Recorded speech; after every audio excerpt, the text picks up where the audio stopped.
Good morning, everyone, and welcome to Wild Earth Safari. Beautiful morning here. We have a 360-degree sunrise. Little patches of cloud where it's very light cloud, and all of it is painted pink by the approaching sun. It's about to pop up over the horizon. About to see a lovely sunrise. My name is Mark. Becky is on camera with me this morning, and Craig is in final control. And do join us as we drive around this part of the Sabi Sand called Djuma Game Reserve. And we're going to be looking for some of the finest wildlife we can find for you. Starting off with following some lion tracks. As we were heading out this morning, picked up some lion tracks of 5 females that we had seen 2 days ago, and they're heading west, and hopefully they haven't gone too far. Hopefully we're going to find them. If not, we're going to see what we can find in the west, and then we'll slowly make our way east into the rising sun. Speaking of which, changing every second. Starting to see the rays now.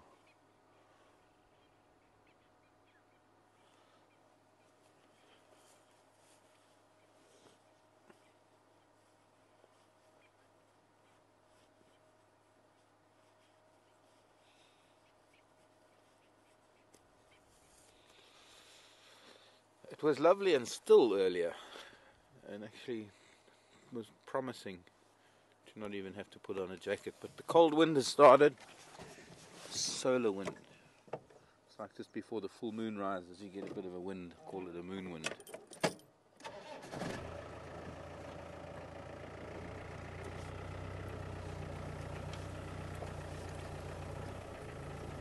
So we're on Zoe's Road. We were going to head up Zoe's Road, and then I found these tracks of all these cats.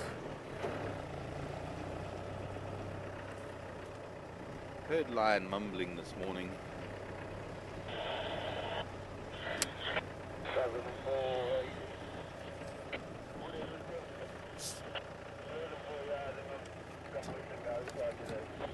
They came out off of quarantine.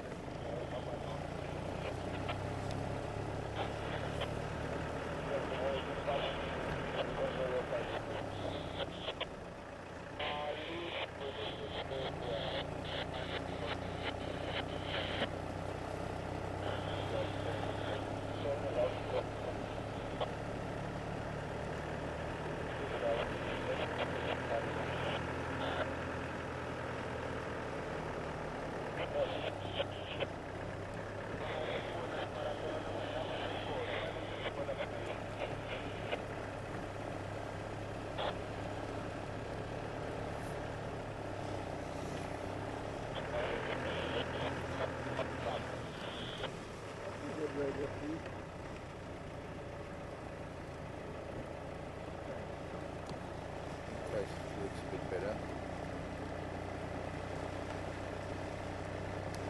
Morning guys, Ngala and Konzo, the first 5 Mafazi heading up Buya's access road.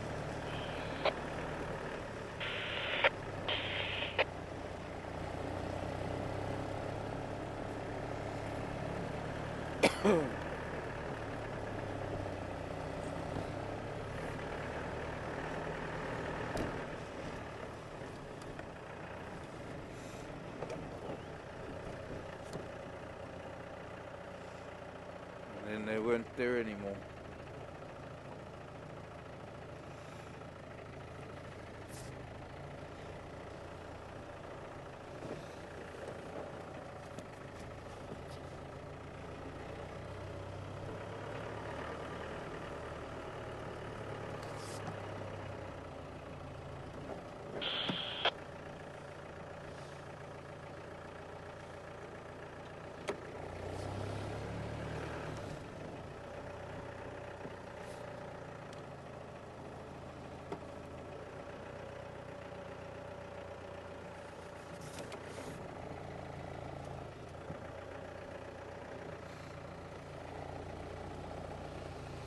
I guess we'll have to try Aubrey's Road.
Hyena have also been busy.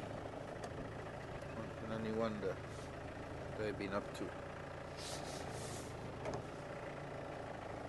Oh. Interesting. You see, there were 2 occasions, I believe. Oh, here comes the sun. There were 2 occasions, I believe, that these 5 lionesses were seen feeding with the kahumas. One time was along the fence line at Elephant Plains. I forget the other time because I was discussing it with someone. Well, I was discussing it with Ephraim. These 5 lionesses. Ephraim seemed to think at one point that they were different to the 5 from the Tsalala pride.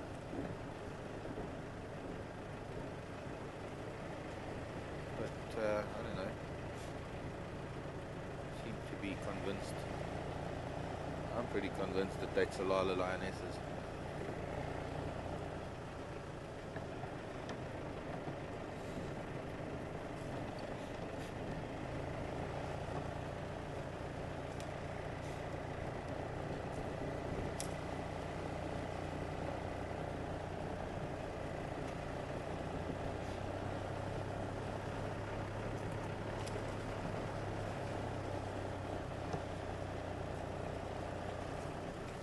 Graham, come in.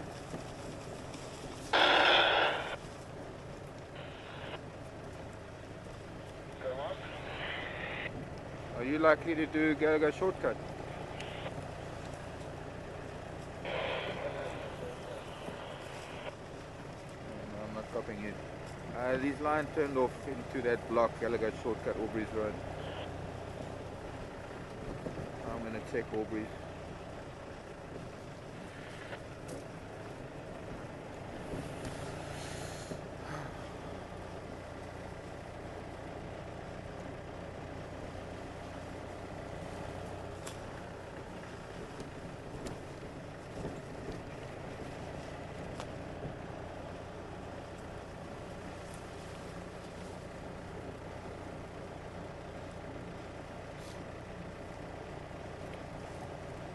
Morning, Glenn and Michelle in California.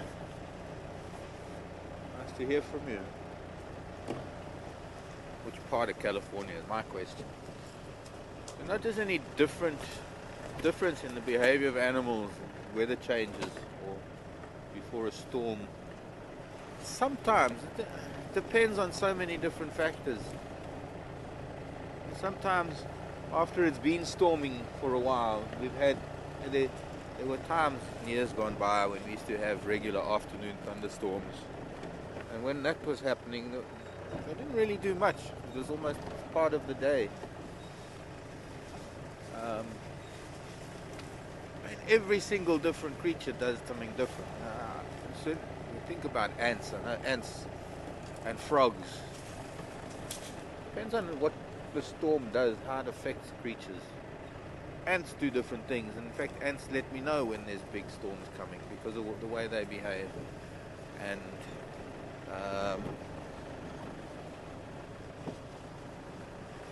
frogs get ready for the storm because you get what we call crash breeders. That only breed in heavy rains.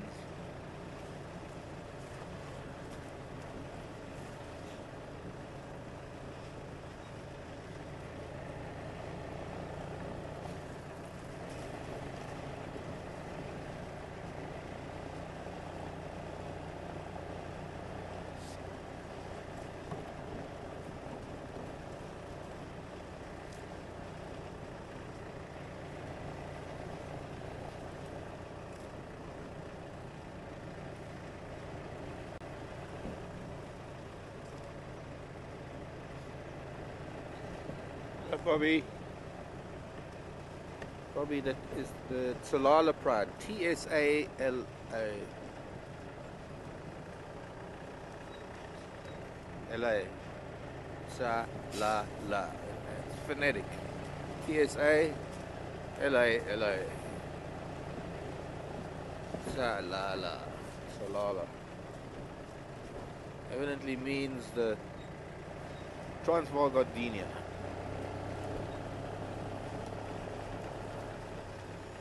Right, now we're up at the fire break. indication of whether these cats have come out this far north. Otherwise they're somewhere deep in this big block where we've just come from, and I'll leave it up to the guys to go in there with their trackers, look for them. Oh.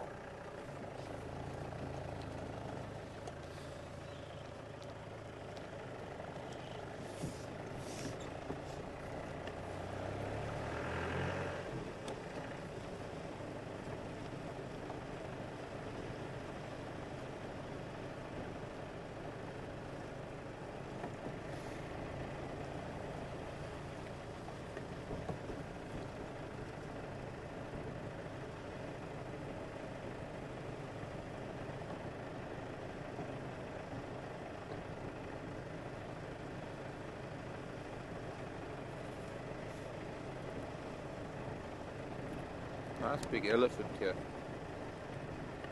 Was here. There's some lion track, but not very fresh. Morning, Linda. Linda's been researching why elephants lean on trees. Thank you, Linda. Linda says there are 2 reasons why elephants lean on trees. And one of them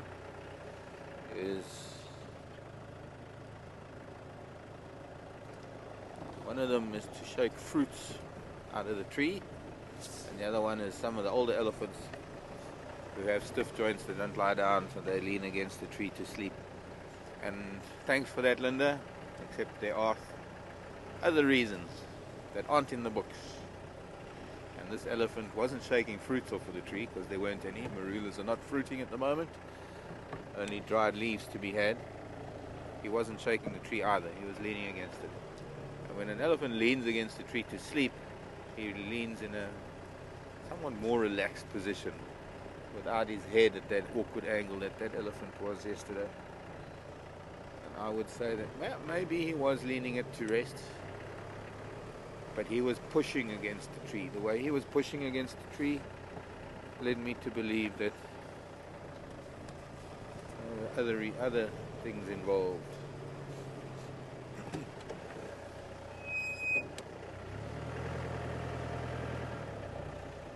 I might be wrong, they might have gone the other side of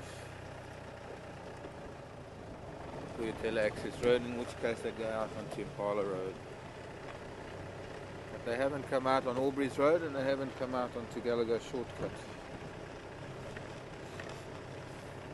yet. Which means that they're somewhere in here, in this very deep, thick area of bushveld.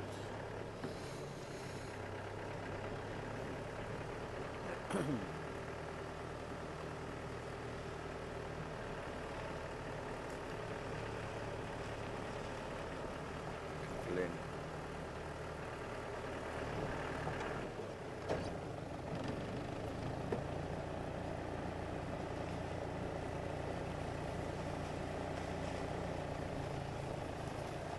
Okay, thank you very much for that, Michelle and Glenn. 1,000 Oaks between Los Angeles and Santa Barbara. Didn't get there. I drove through there on the R5 at about 3 o'clock in the morning on my way to Baja. Wanted to make sure that when I was going through Los Angeles it was in the middle of the night, considering how I don't do cities too well. Okay, these cats have not come out. We're going to go back to Buffalo's or Cut Line. I want to go back to the west.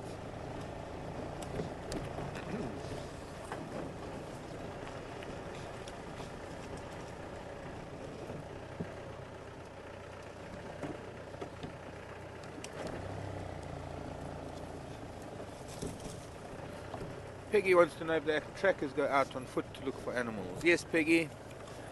It's the only way to find them when they leave the road like that. I would do it, but then that would leave the camera and the vehicle for a length of time that is not really, doesn't really work for us, because it can take some time. With the guide and tracker team that they have on the guest vehicles, sometimes both tracker and guide go. They can park the vehicle and the guests can do some bird watching or talk to each other in the meantime. But it is the only way to follow up on animals once they leave a road when you have tracks. And that's why so often when we are following tracks and the tracks leave the road, why we have to leave the tracks, because well, sometimes we go after the tracks.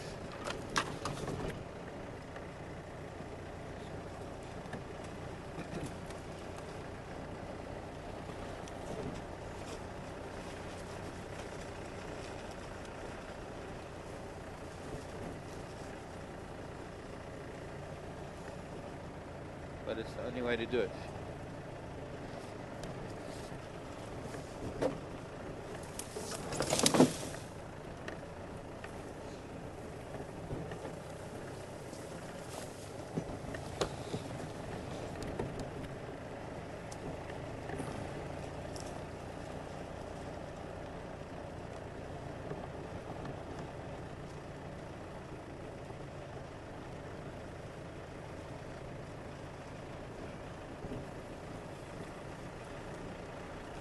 A large bird. Maybe get a view through here.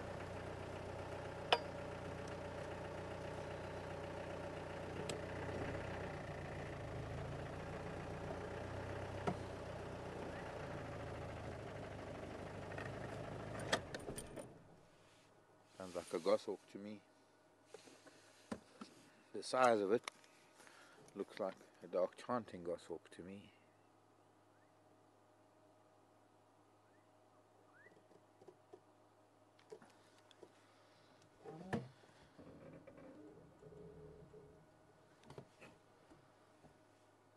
About the closest we can get, I'm afraid. Beautiful morning light on it. A little puffed up. Not as dark as a dark chanting though.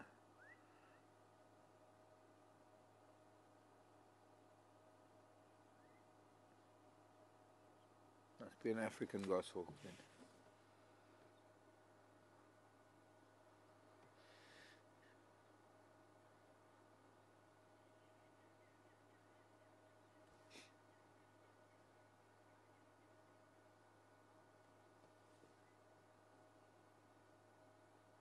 When I was at home, I was thinking, I haven't seen a dark chanting goshawk for so long, and I came around a bend and there was one in a tree, on top of a mapani tree. Was that expanded focus? Expanded. There. Trying to get leg color looks orange, grey barring on the front. Look this way, please. And it's definitely not a dark chanting goshawk. It's too orange and it's too pale.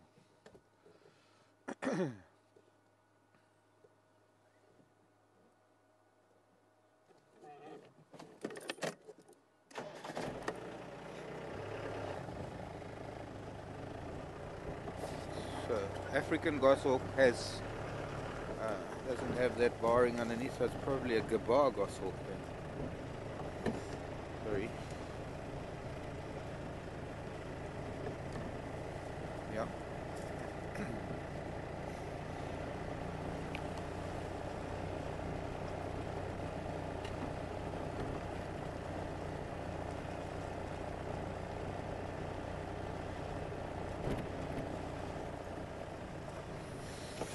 Difficult to drive for the camera or for guests. It was pretty much the same thing, Laurie. Hi. Still got guests on the vehicle, even with the camera.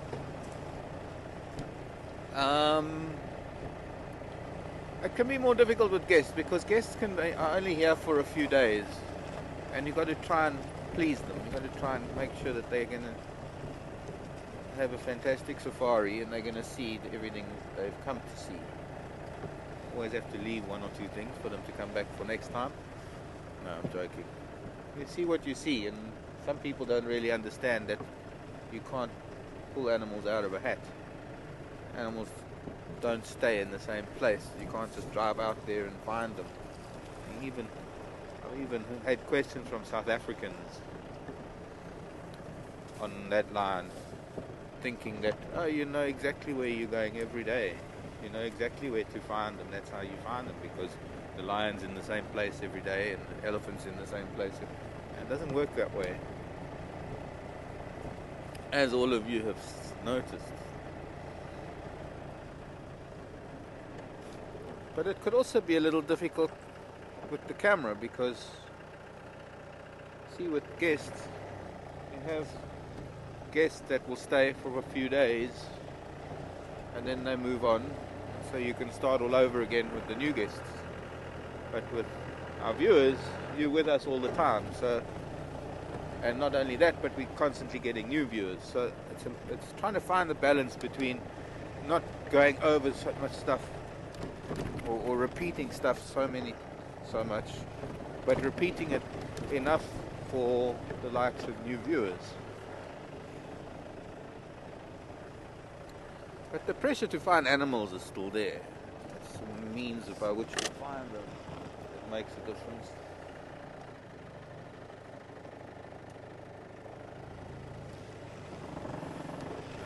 Driving guests with a tracker, it's a lot easier to concentrate on looking for animals and seeing where we're going. We don't have to concentrate on tracks.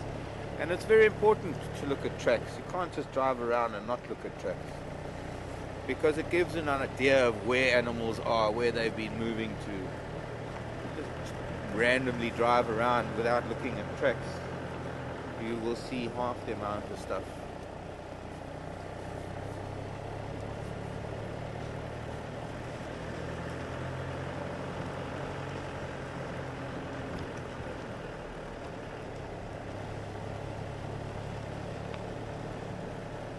Cheryl wants to know about the vegetation. Well, I guess, Cheryl, we would call this Combretum marulifelt. Most of these small trees are Combretums. Even these little silver cluster leaves belong to the Combretum family, the family known as Combretaceae, the bush willow family. All the bush willows have anything from 2 to 7 winged seeds, their characteristics, and it is interspersed with tall marula trees. It's quite sandy, especially this ridge that we're on. It's got a deep sandy soil. It's ideal kind of conditions for the likes of marula trees, knobthorns. Okay, so we are elephant standing here looking at Buffelshoek sign. Elephant's gone over to Buffelshoek. Oh well, we'll carry on west and have a look at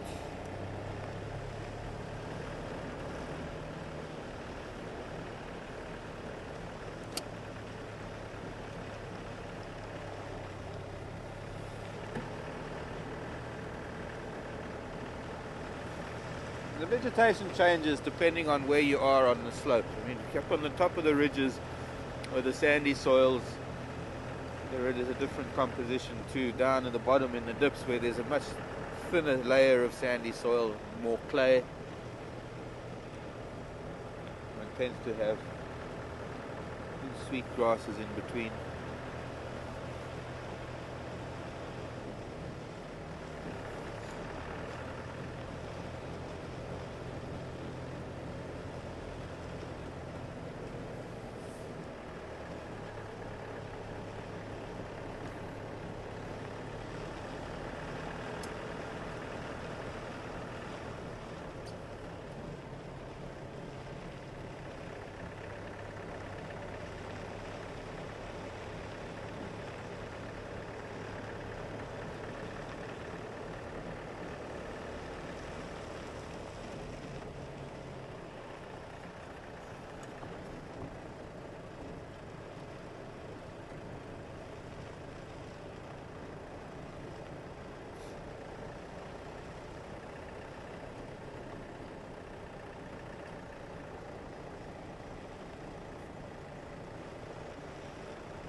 some information about a fight, a lion fight, 2 nights ago. Evidently Mapogos and what was thought to be the Machingi lions. But by the sounds of things, the Machingis haven't got any fight marks, bite marks, any fight scars, wounds. Or maybe it was the boys that were seen here 2 days ago.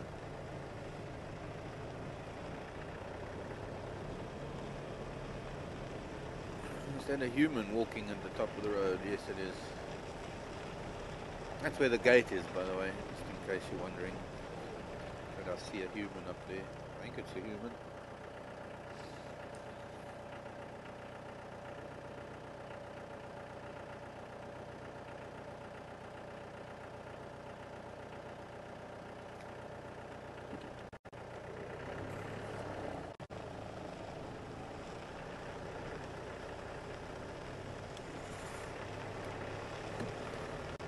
Sydney's, just outside Sydney's house where that man is standing, which is right next to the gate.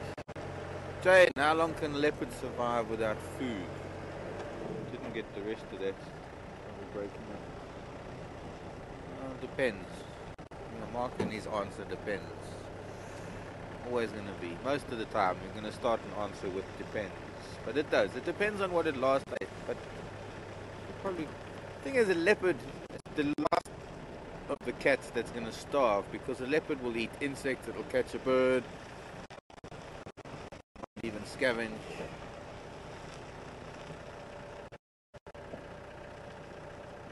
Ah, lovely view over Sydney's Dam.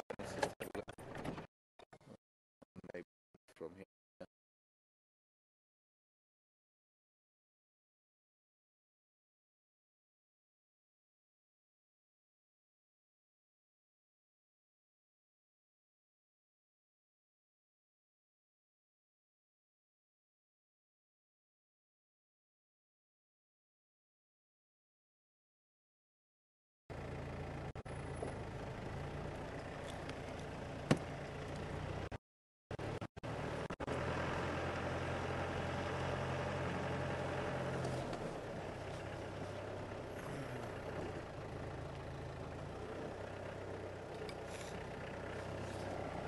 Just can't get picture there at that view of Sydney's Dam today. We're going to take Nyala Road north, not Nyala Road, Sandy Patch north.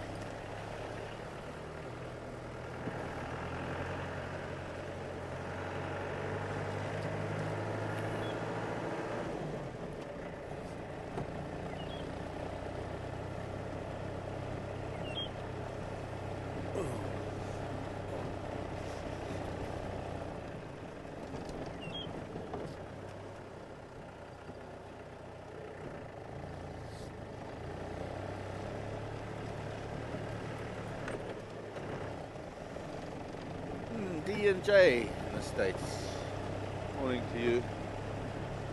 On to the subject of Amarula. The wonderful liqueur.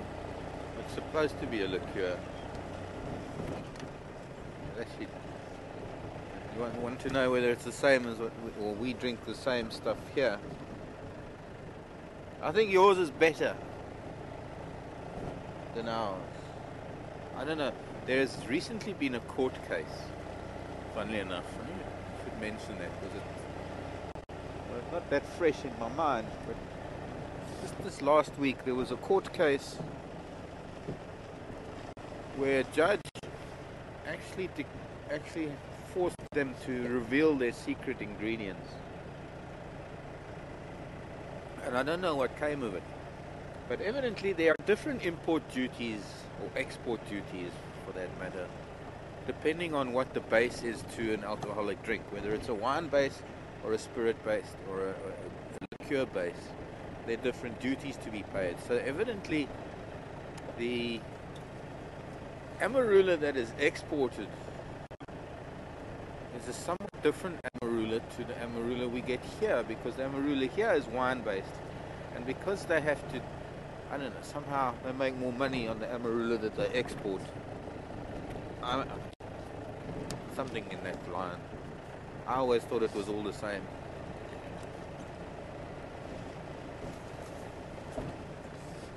But this argument was whether it was going to be classified as a wine spirit aperitif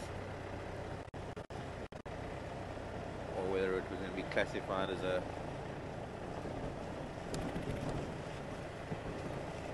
liqueur. So I'm not even sure. I think what I'll have to do is next time somebody comes out from overseas, they must bring a bottle, and then we'll buy a local bottle. And we'll see. Normally you'll find stuff cheaper in duty free than you do in the shops. Yet I've noticed that in duty free the Amarula is more expensive than it is here in the shops. And that might have something, well, not might have, but evidently that has something to do with the fact that it's got a different alcohol base. But yes, I think almost every South African loves Amarula, whatever form it takes.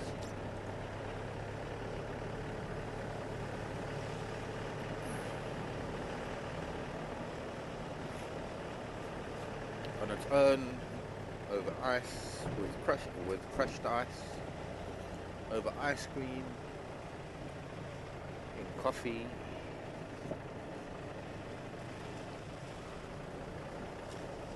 It gets mixed, not mixed, but it gets layered with other liqueurs, shooters they call them.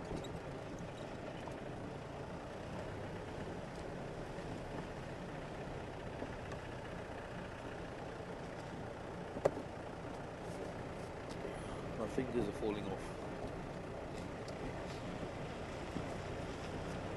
Sandy patch.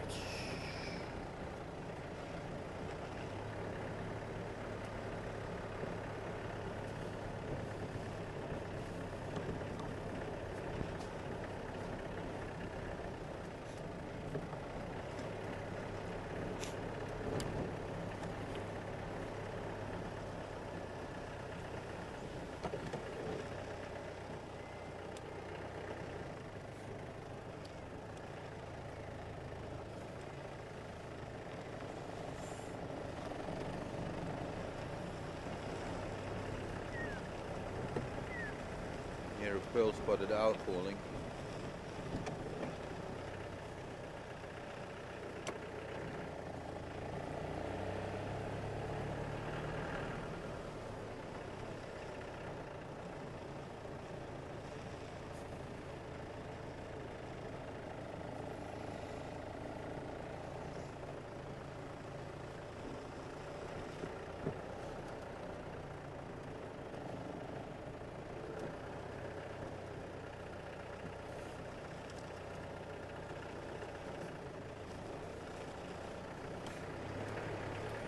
Bernice, thank you very much for your email.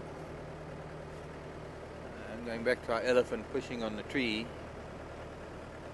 and something that did occur to me yesterday, but I ruled it out. Oh, it was a lion track. Interesting. Bernice has discovered that when in must, now elephant bulls that come into must, it means they have higher or increased testosterone levels. Now, when an elephant is in must, swelling of those temporal glands, a lot of pressure on not only the eye but also the base of the tusks. And that's how often we see elephants pressing their tusks into the ground when they're in must. But I looked at that, and that was one of the first things that I thought of when I saw him. But he wasn't in must, so I ruled that one out. So now we've got more lion tracks, so somehow they've... I don't know if it's the same ones. Hello Impala, are you off in the distance?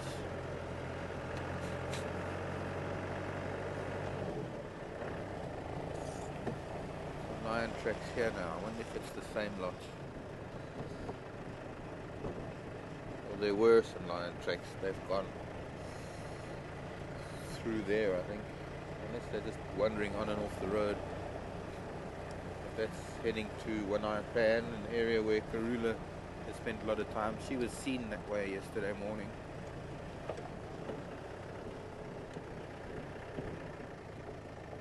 No tracks here anymore.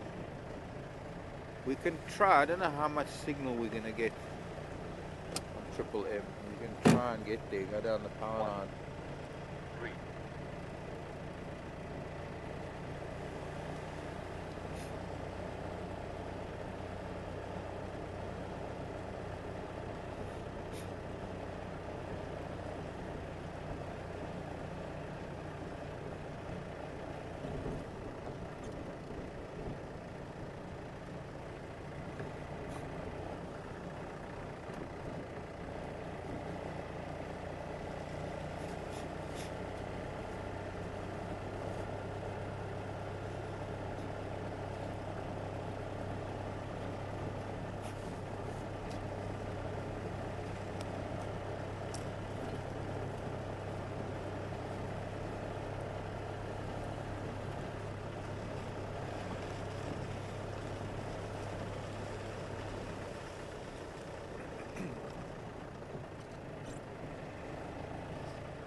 Marjorie, morning to you. What is a traditional meal or breakfast in Botswana? I don't know, Marjorie. Honestly don't know what traditional breakfast the Setswana or the Motswana would have.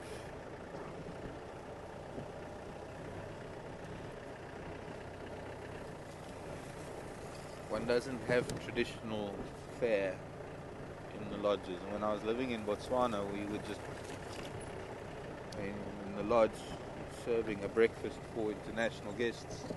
You're not having traditional breakfasts.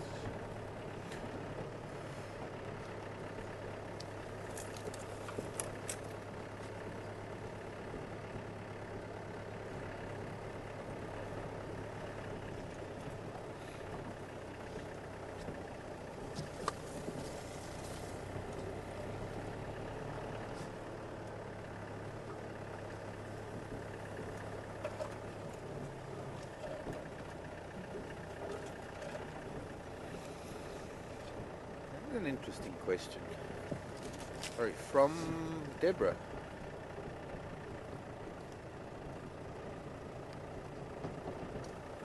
Interesting question about eagles. Now, some of the eagles have feathered legs, feathered all the way down to their feet. Some eagles have bare legs. Deborah's asking, are the eagles with bare legs more likely to catch fish than eagles with feathered legs? Yes and no.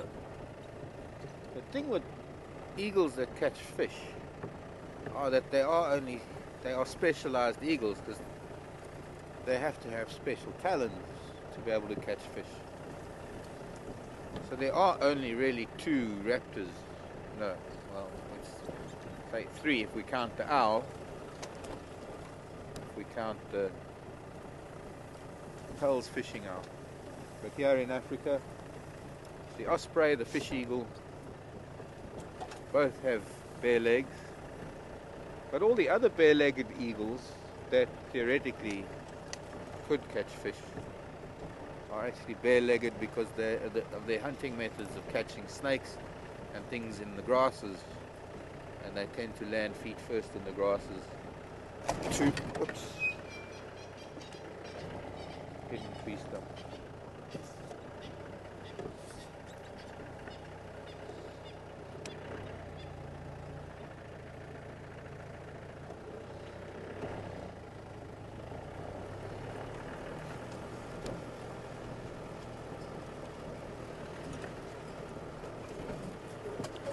Not really that the bare-legged eagles would catch fish. As far as I'm aware, unless they specialize in it, they're not going to try.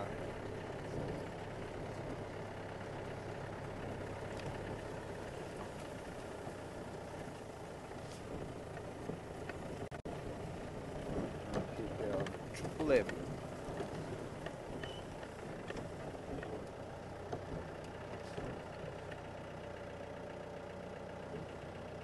I suppose it was asking too much to have cats lying on the road.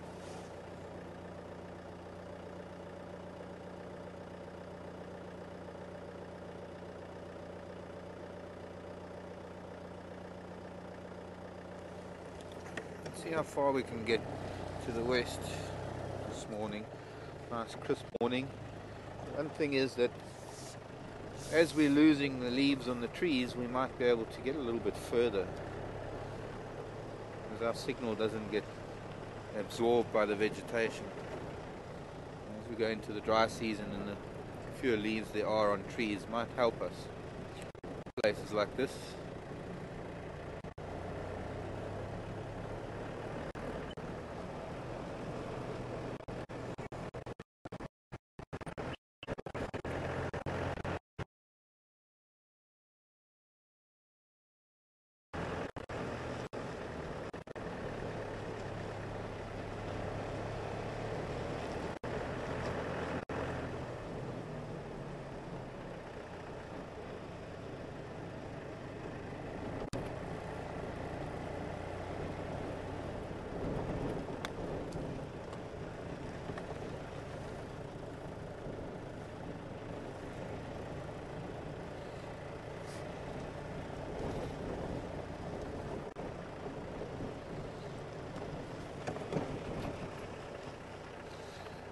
This is where they came out onto the They came out onto the road here somewhere, and were walking on the edge of the road.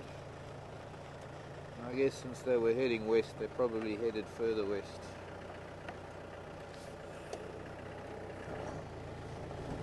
Oh, nice try. At least we now know where they went.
Moving on to meteorological things, meteorological matters. Alexia in Kazakhstan. Wonderful to hear from you. What was our temperature last night? Probably dipped down to below 10 degrees. I don't have a thermometer, but at the moment it's probably down to about, with this wind chill factor, I'd say it's down to about 5 to 8 degrees right now, Celsius. It's cold. It's about the limit to how cold I can be. There's an Impala in the road up on the top of the ridge.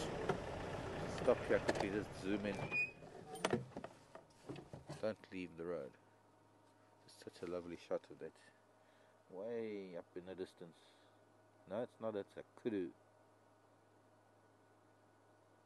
Was gone.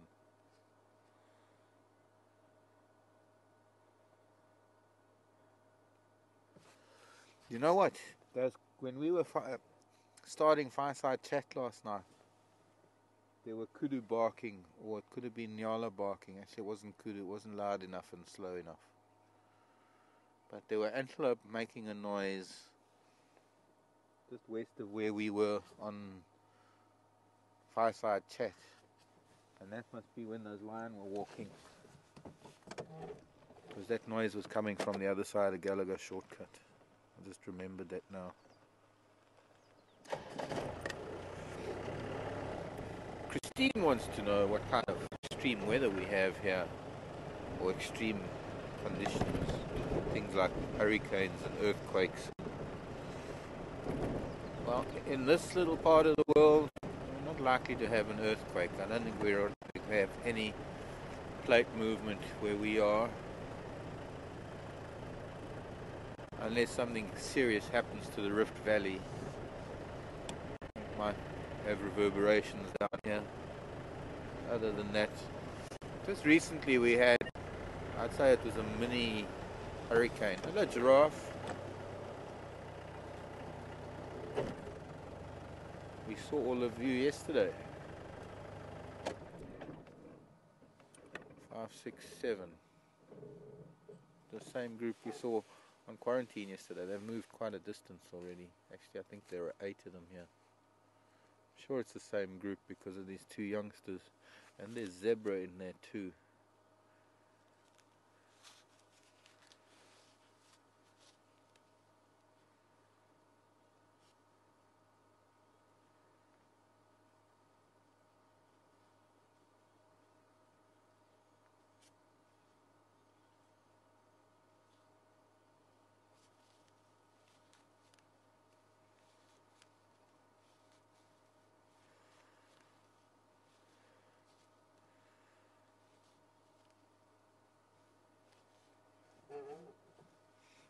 Still very, very fluffy on top of the horns. The youngster. Probably about a year and a half maybe.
Move up a little.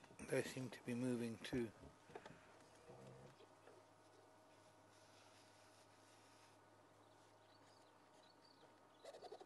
Might come back across the road even.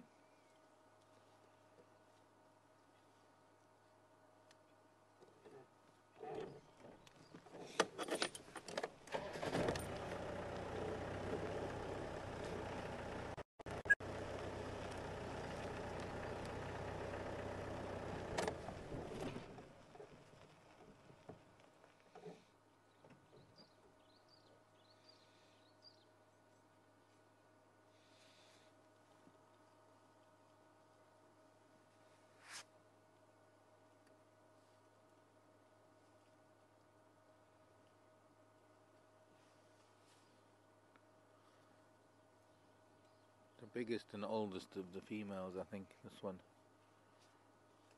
Yes, you could almost call her a matriarch.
Come the little ones catching up.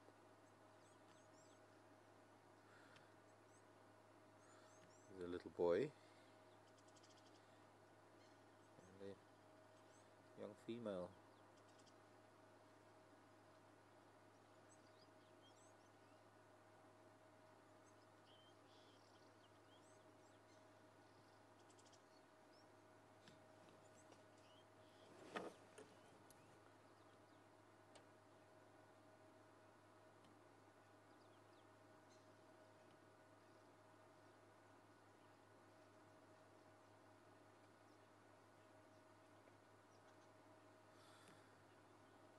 And this is why they're called a journey of giraffe.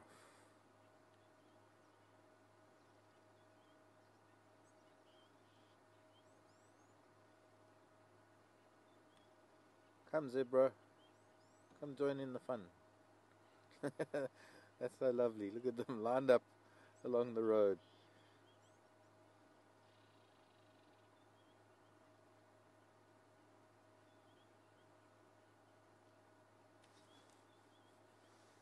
Zebra here just off of the road as well. I would love to have the zebra out as well.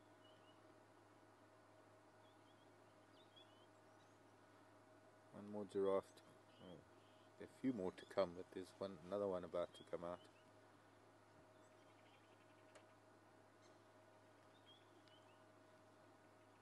Hello, little one.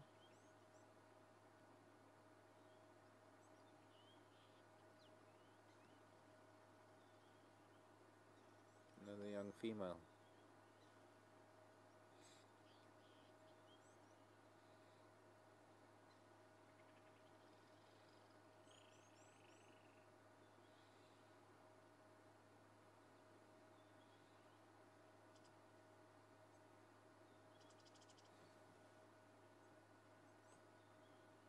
him anymore.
This has to be one of the nicest giraffe sightings we've had in a long time. We had them yesterday. We were watching them, and they were quite spread out. We had them with the zebra. The zebra are following them, but the zebra aren't coming out onto the road. But just in terms of just for giraffe value, this is special, very special.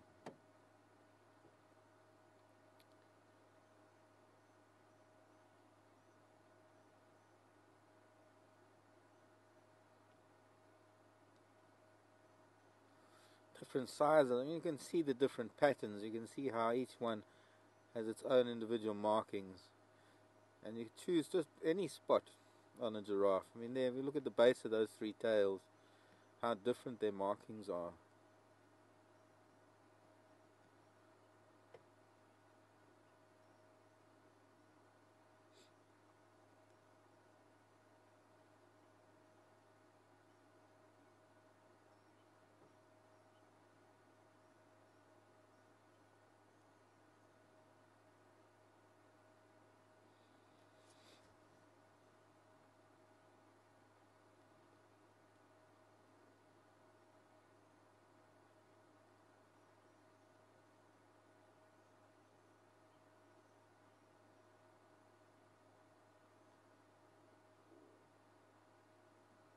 So let's move up a little. Ooh.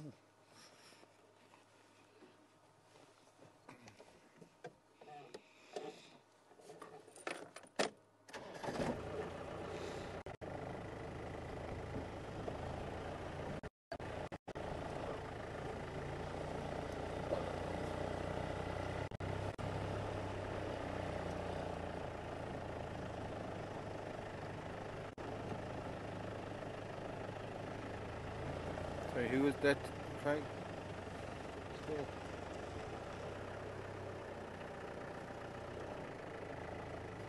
2, 3, there's still 3 or 4 of them, yeah, just off of the road with the zebra. Tara in Minnesota. Hello to you. Morning, zebra.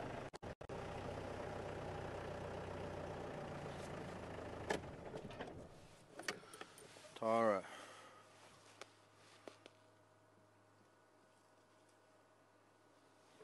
Couldn't hear too well there, coming through the dip. Weight of a giraffe when it's born is roughly 120 kilograms.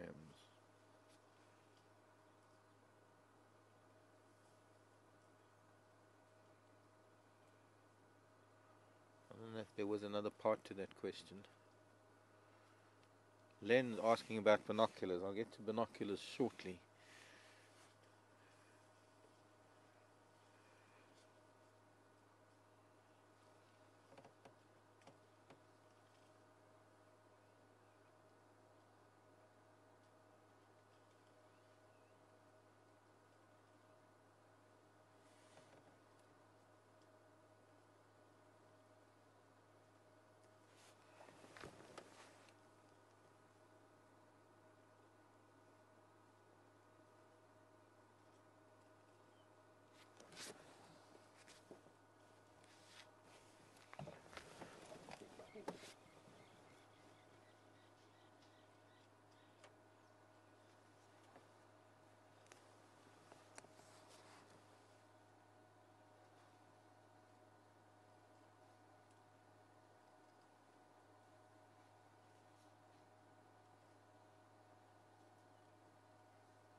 Okay, let's move along.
So much for rolling.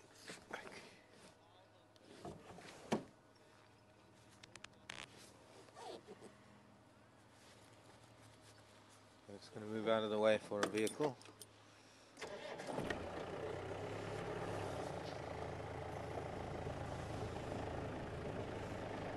Okay, we'll leave guests. There's some guests in the vehicle here. We'll leave them to the giraffe and the zebra. We'll make our way.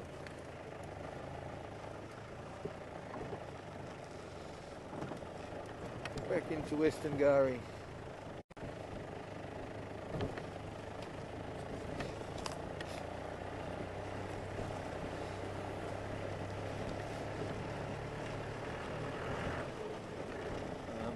There was another part to Tara's question. Maybe I could get that again. Len is asking about binoculars. Coming to Africa to view game. What are the best binoculars to buy? Guess what I'm going to start my answer with? Yes, it depends. Len, it depends on a number of factors. It depends on whether you're going to be mostly in a vehicle or whether you're going to be walking a lot. But if you're going to be walking, you don't really want a bulky pair of binoculars. I'm going to take a little ride back this way along Impala Road before we come back to Impala Plains, just to see what was around. Nobody's driven here recently, and well, zebra, wildebeest have been around. Len, the one thing you've got to look at with binoculars, of course, is the size and the weight of the binoculars, and how much you're going to either have them hanging around your neck or how much you're going to have to lug them around. And so you either look at normal binoculars or you look at compact binoculars, the little compact pocket-sized binoculars, which can be very effective. And when you're looking at binoculars, there are two numbers that you get with binoculars. For example, my binoculars are called 10 by 30s. The first number, the 10, that is the magnification. So you don't want to get anything lower than an 8 for game viewing. 10 is good, but as soon as you start going up to, say, 12 and 15, the magnification is so heavy or so much. Oh, there's another little raptor flying across. A really distinct white rump. That could have been a... I think what has a distinct white rump like a lizard buzzard does. Anyways, when you have binoculars that have 12 or 15 times magnification, first of all, you're not gonna get a very small pair of binoculars with that heavy magnification, because so much magnification requires a lot of light, and that's where the second number comes in. For these 10 by 30, the 30 is the diameter of the outside eye of the binocular. So these are 30 millimeters or 3 centimeters, and they let an average amount of light in. As soon as you start going smaller, in other words, all the compact binoculars, you get 8 by 25s or even 10 by 25s. And I've got a pair of Leica 10 by 25s, which are great. I used to use them on walks because I could put them on a little pouch on my hip and I never felt the weight of them. Pile of RAM here.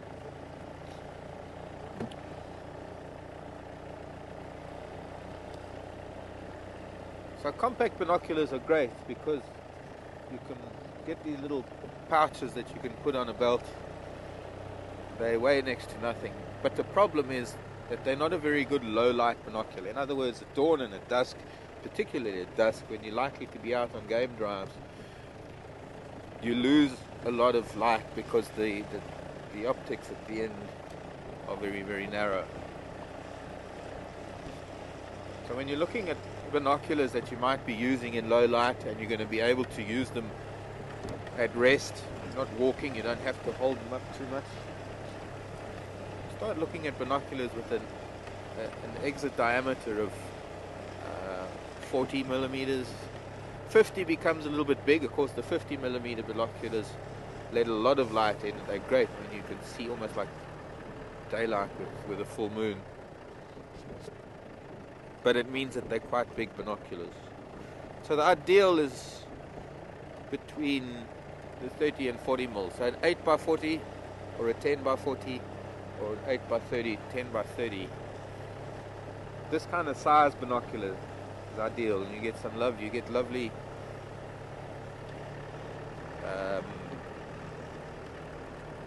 ergonomically designed binoculars that fit your hands nicely. Now the top three names I would say, excuse me, in binoculars are Zeiss, of course. I would put at the top with Swarovski and Leica.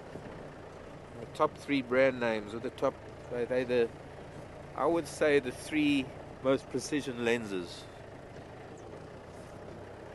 Zeiss probably making maybe the best lenses in the world. And then again, Swarovski, can't beat that crystal for clarity. But Leica also. Leica used to be known as Lights. Leica make perfectly good lenses as well. But they are rather expensive. When we're talking about top of the range means that it can work out to be quite costly.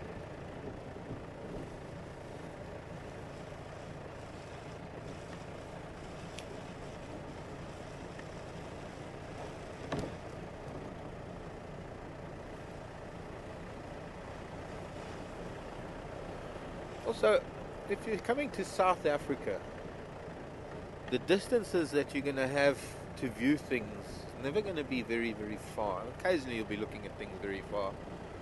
But on game drives, you tend to get relatively close to things, so you don't really need that much magnification, and sometimes even a 10 is a bit much, which makes 8 binoculars, say 8 by 40s, one of them, I'd say one of the ideal sizes of binoculars to use. I hope that helps you, Len. Feel free to ask any more questions regarding binoculars. Also, you get different coatings on lenses. You get some coatings that also enhance the light, help to view things in very low light conditions.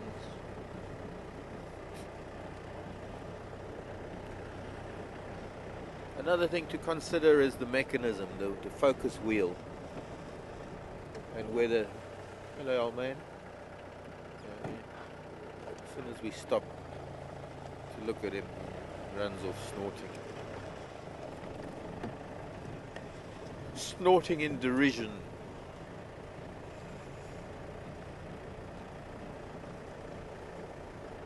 And you just run ahead of us and then I'll just catch up with you.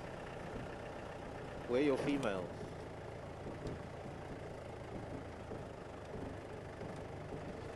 He lost his ladies.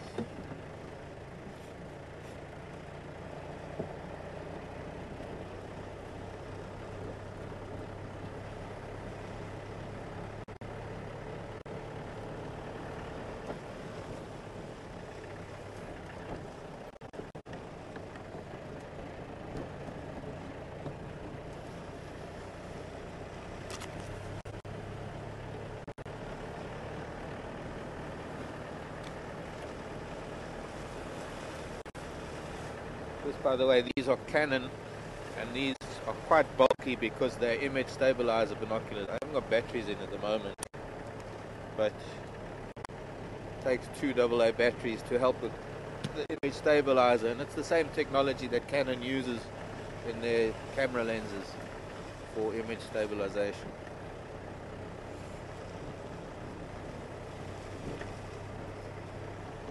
Morning, Franklin. Sorry, Franklin.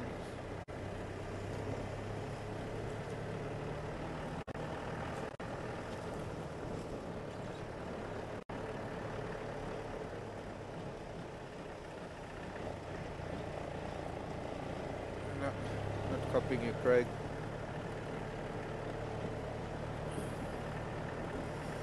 See if I can get the other guys on the radio when we get up to Zoe's Road. This has always been a bit of a dead zone for radio comms.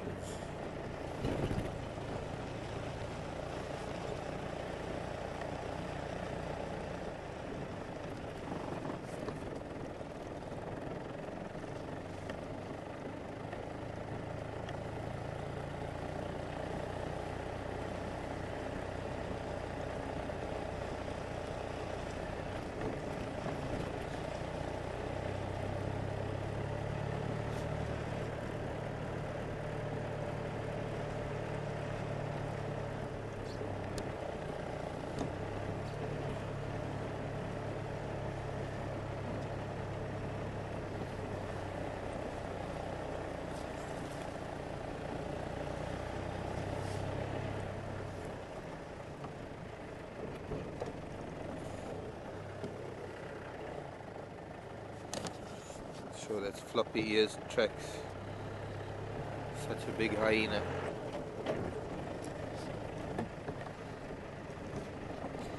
Huge hyena.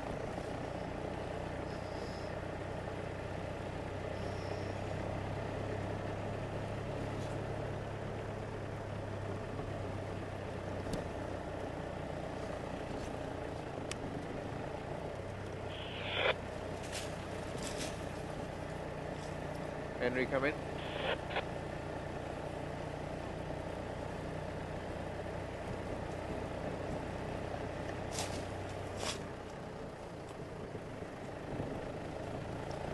Henry again.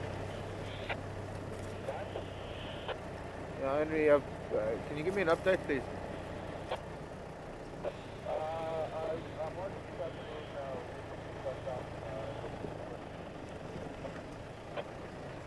Okay, thanks.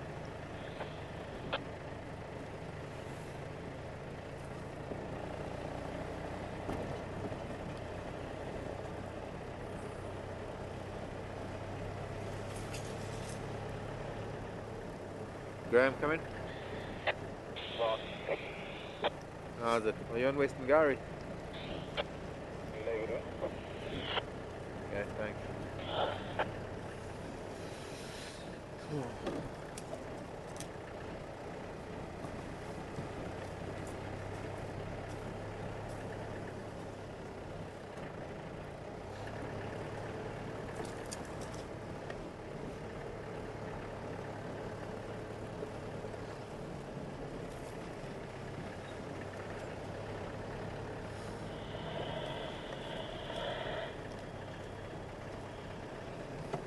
Elephant was here.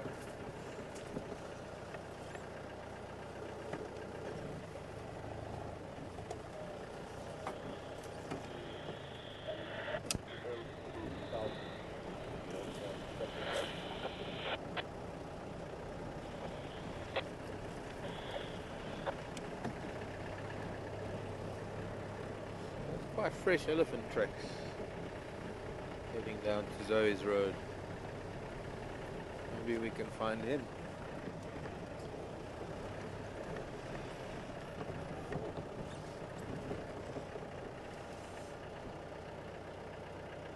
Zebra. There's elephant. Heading south. And here is also elephant heading west.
Didn't copy.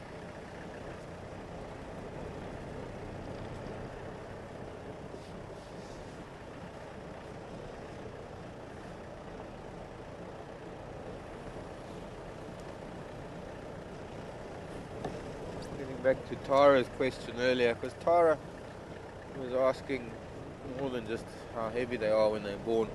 Lifespan of giraffe. Thanks, Tara. Minnesota.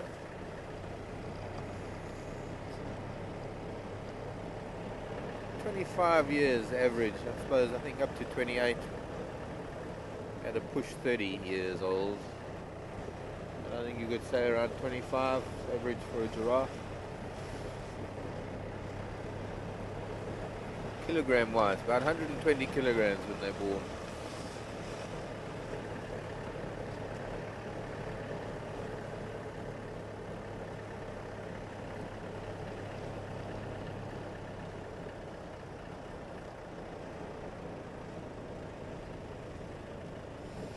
Bachelor boys.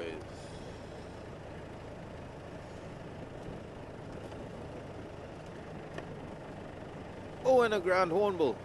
Just chased by an impala. One of our ground hornbills flying into the brown ivory. And another one into the dead tree. Nice to see them again. Hello, boys. Disturbed the ground hornbill. Let's see the ground hornbill first.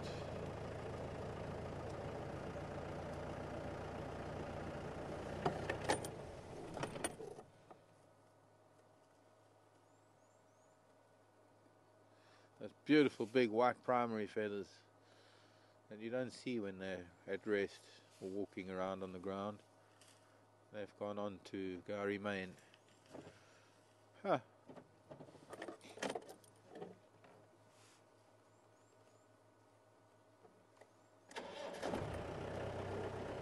Well, let's just go and check Gari Main quickly. See if there might be tracks there of something.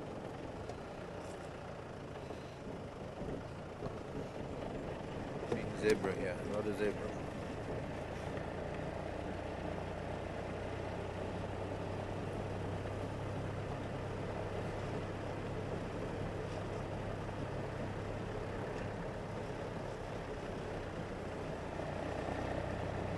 Peggy. Giraffe always look healthy. Have we ever seen a skinny one? Well, yes, Peggy. Unfortunately, there have been times when there's been drought.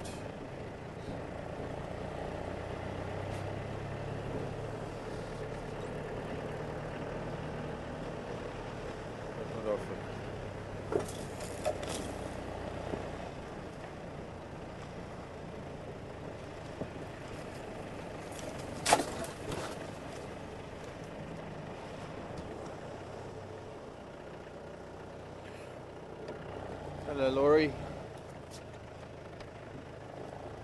Several types of giraffe.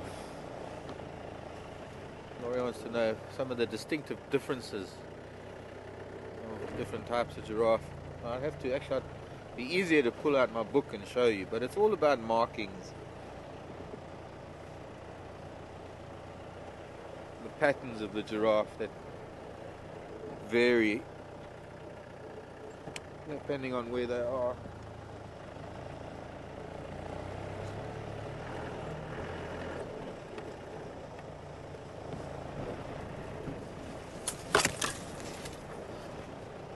I don't know if I have my mammal book.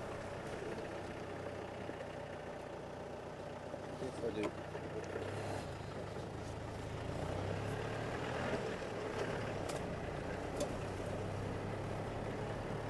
I think there's work being done to ascertain whether they're all different subspecies or whether they're actually different species.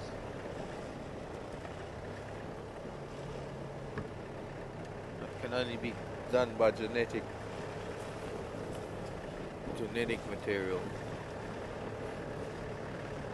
the genome, the genetic print of an animal.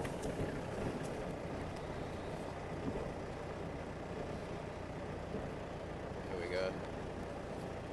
Stop here where these impala rams are. They're all running off. Still bachelor herds. Let me show you, Laurie. Look. Thought I heard something. I did. It's an airplane in the distance. Right. Hopefully not. Yeah, I can see pretty well.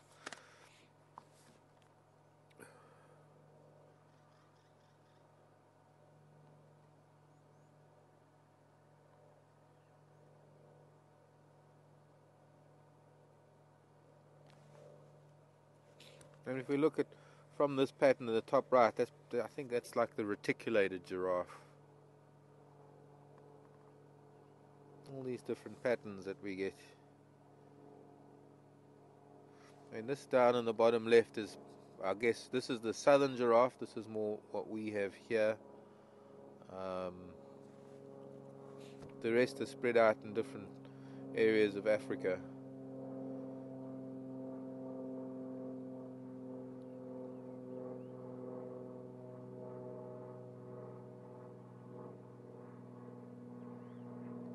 Those are actually the Rothschild. That's the Rothschild, but they're hybrids more than anything else. I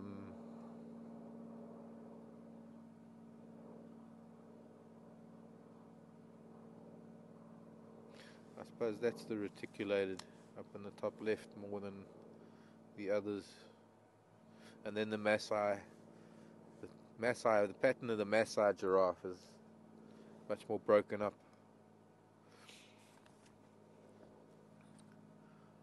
But different publications have different theories about how many different species, how many different subspecies. Now that's Jonathan Kingdon's African Mammals.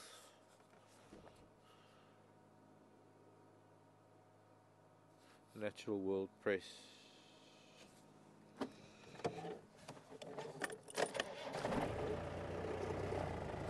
And it's not really, if it wasn't for the patterns, the giraffe themselves are pretty much all the same.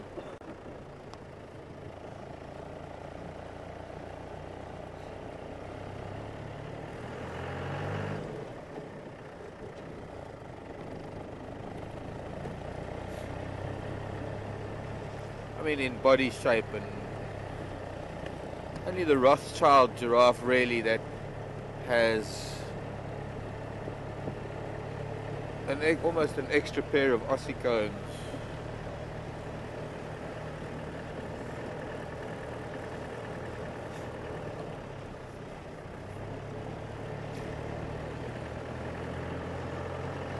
Right, filament cut line. Hello, mongoose.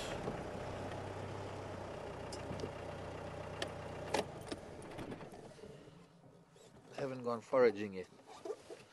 Still sunning in the cold morning. Most of them are probably on the sunny side of the termite mound. This is, with all this dung on this side of the termite mound, it'd be there mostly the afternoon sunning spot.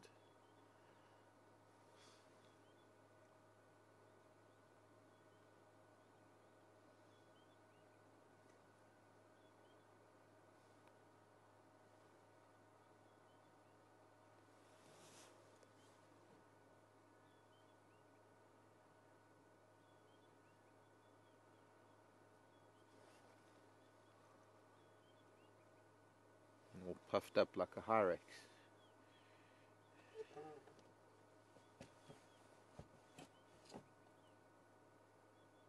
The dwarf mongoose. One of the smallest little hunters that we have here. And you get to see those claws quite nicely now. Mongoose are very avid diggers. They dig for grubs, they dig for the larvae of beetles and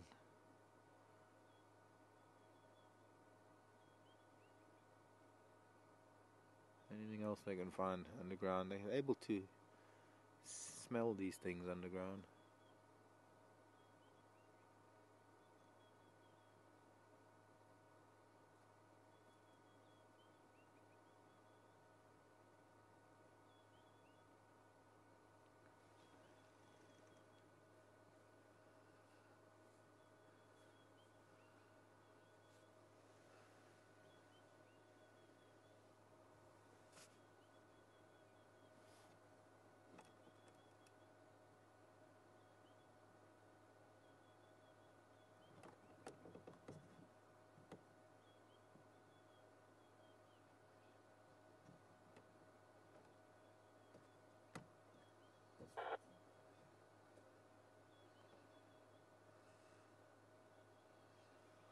Interesting question there, Nookie, in Amsterdam.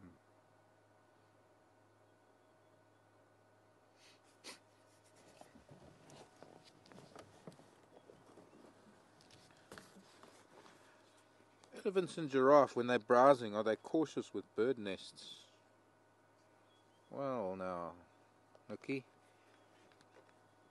not really. But what can happen is often you'll find birds will alarm when elephant or giraffe are browsing near their nests, and the bird shouting sometimes is enough to discourage the animal from browsing any further.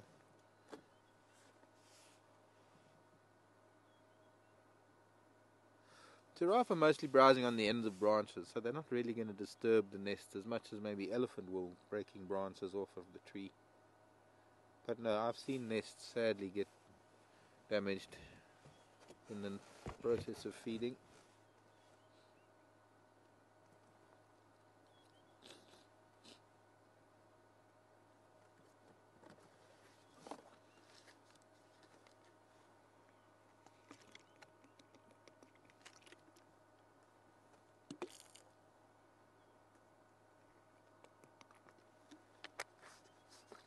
Okay. Bye bye, little mongoose.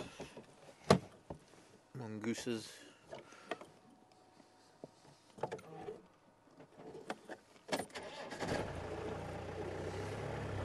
Maybe we just have a look around this side of the termite mound.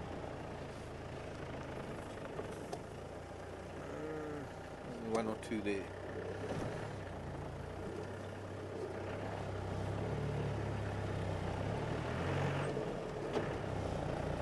Yeah, some birds get very, very vocal when something comes near their nest. Not so much.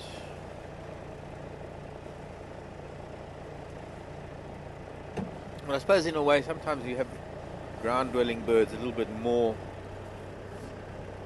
aggressive when it comes to protecting their nest, because there's so many things that walk around and so many things that can get to their nest, as opposed to the tree nesting birds.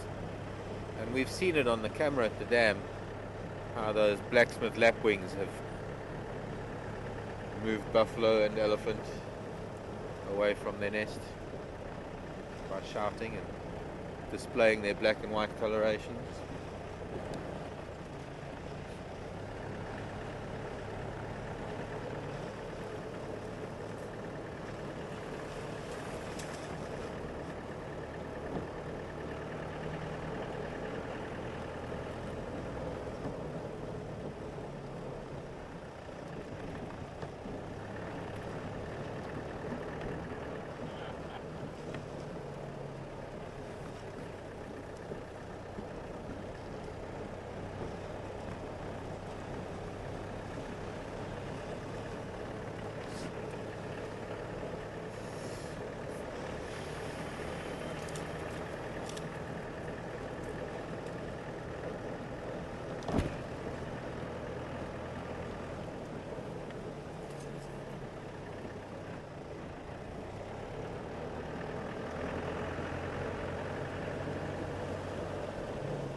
Hello, Nana.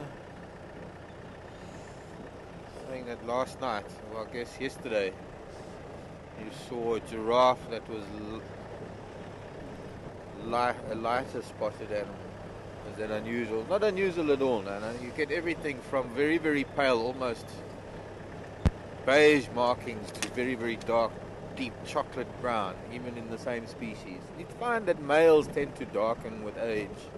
And part of it is genetic, and part of it you'll find that even the offspring of a female will be slightly different color to the mother.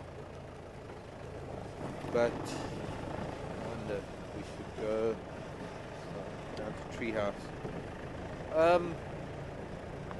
It's genetic.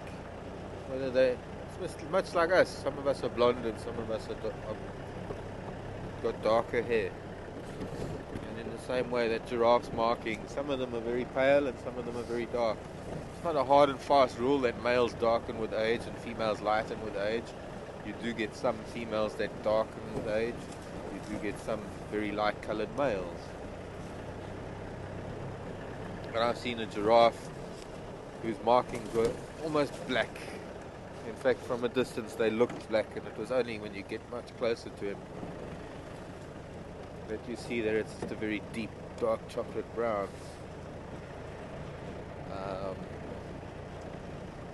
By the same token, I've seen young giraffe that are so pale you can almost not make out the markings at all. So not unusual, just nature's infinite variety, I guess one could say.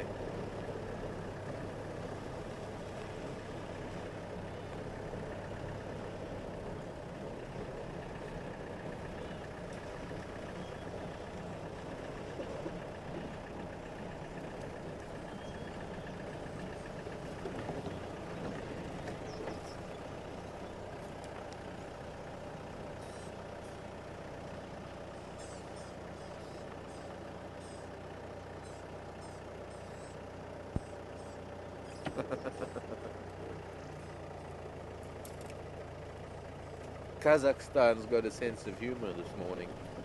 Alexei.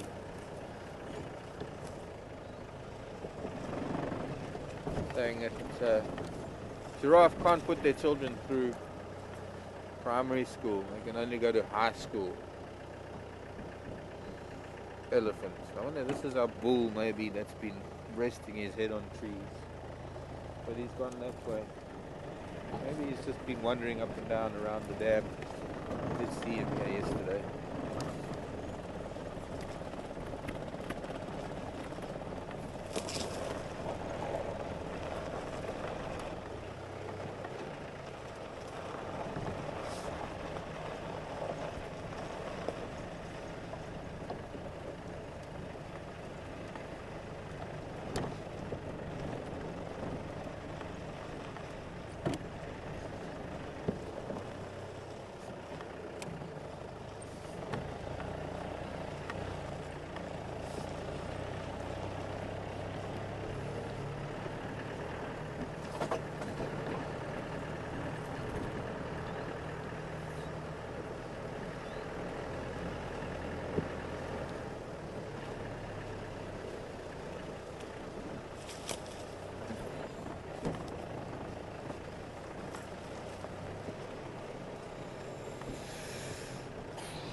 Treehouse Dam.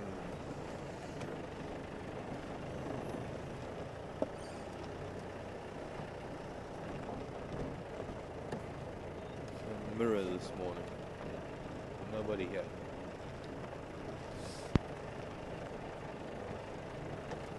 Oh, look at that. Isn't that magnificent? Wow. Hello, Mr. Kudu. Been digging his horns in the mud as well.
adult kudu bull. Probably one of the most majestic of all the antelope. I guess the sable is another one. Let's see if we can follow him a little bit.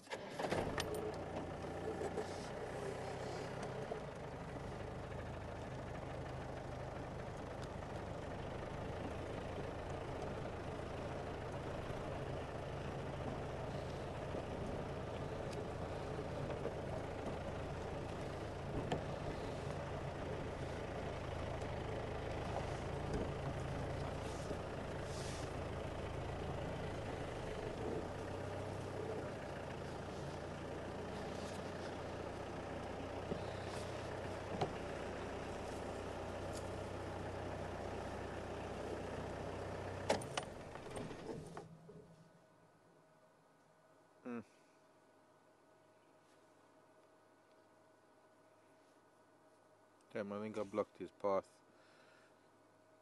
I think he wanted to come out here.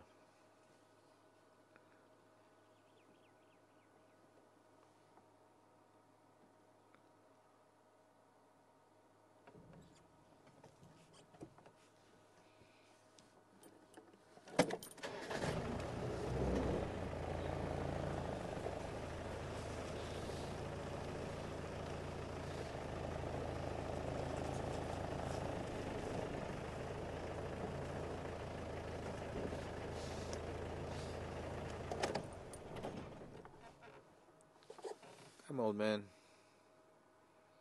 Look at that. Sure, that's a big... It is a big kudu. Fortunately looking into the sun, but a nice light glistening off his horns. Beautiful twist.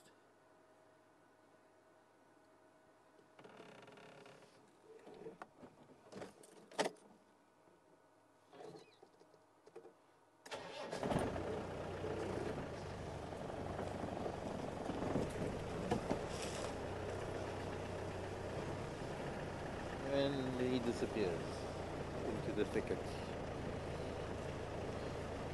Lovely.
I only managed to get the beginning of that question. Dawn, morning to you. Do kudus lose their horns or antlers? Dawn, all of the antelope in Africa, well, antelope, they're not deer. We don't have deer or indigenous deer. There are deer that have been brought to Africa, but and North Africa, I think, might have had some deer once upon a time. But we're talking south of the Sahara now. In fact, let's just only talk South Africa. here in Kruger. Antelope do not lose their horns. Antelope, the horns are part of the skull. There is the horny keratin covering of the horn, but the horn is actually part of the skull. There is a bone inside the horns, bone and nerve, blood vessels. So to answer your question, no, they don't lose their horns. Their horns grow until about, I think, the age of 6 or so, that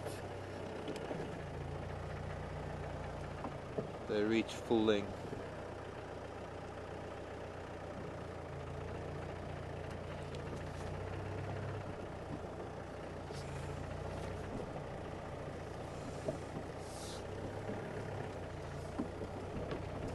Oh, look at tracks going back up to the Treehouse Dam.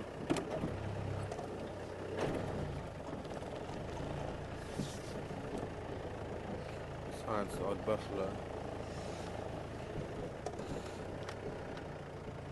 I've just been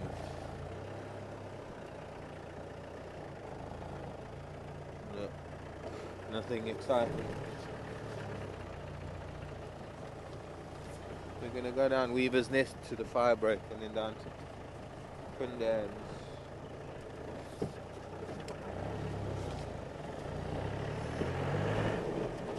I wonder where Nduna got to.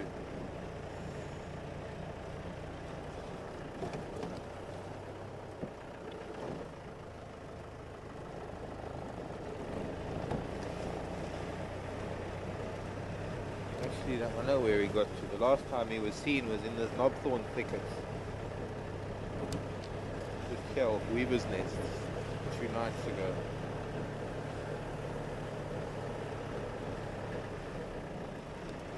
Just after he killed a francolin.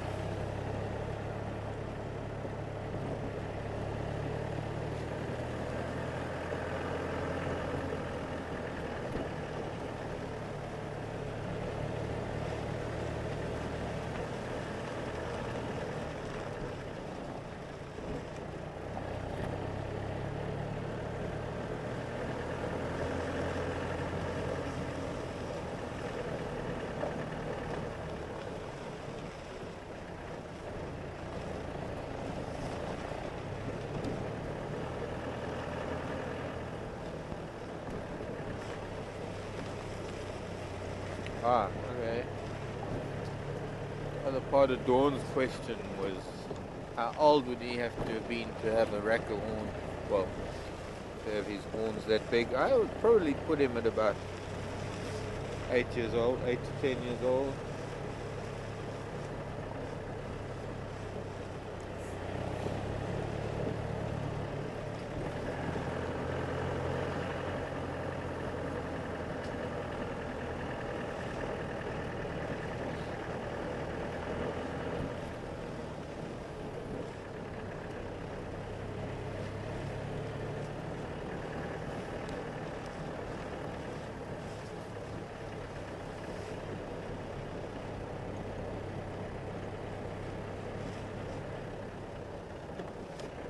Gary Main again. I like to pop out onto Gary Main just to have a look up and down. I don't like to drive it much because it is a main road and there's a lot of traffic on it.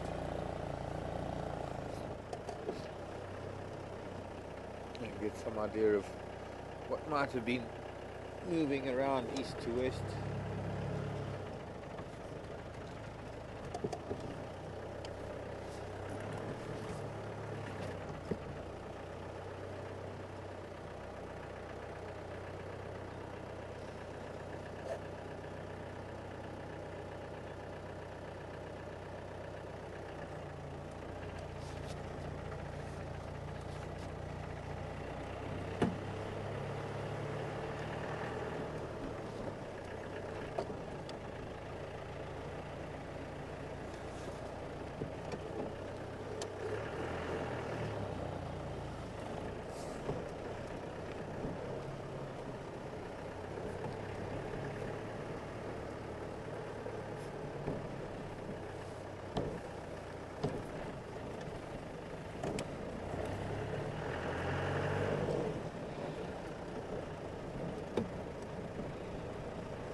Hi, Laurie.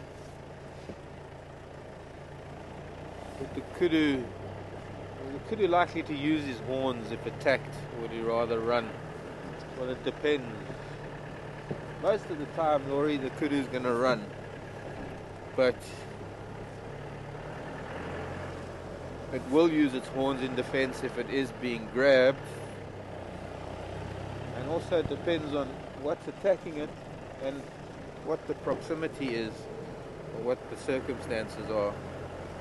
Generally, when a predator makes a go for something, the animal runs away. There's a hippo. Yeah. Twin dams. Small hippo. I saw its tracks coming across from Baboon Pan. Probably a young bull. Possibly.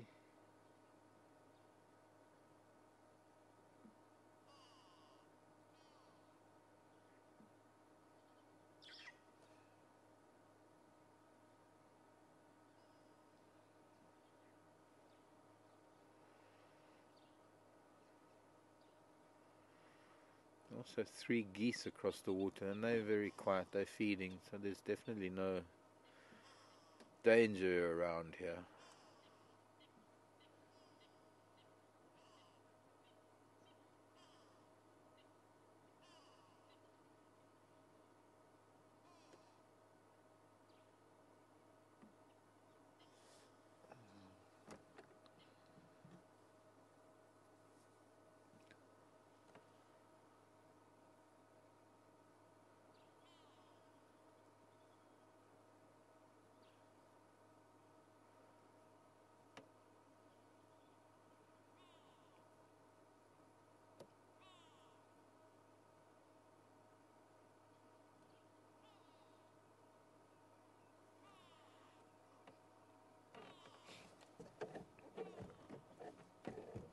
I think while I'm here, let's try and move the vehicle, and then we can, Becky can pan the dam for you. I've got to fill up with clutch fluid right now. Oh, Indunas. Could be Induna. Leopard tracks. Quite fresh too. Last night.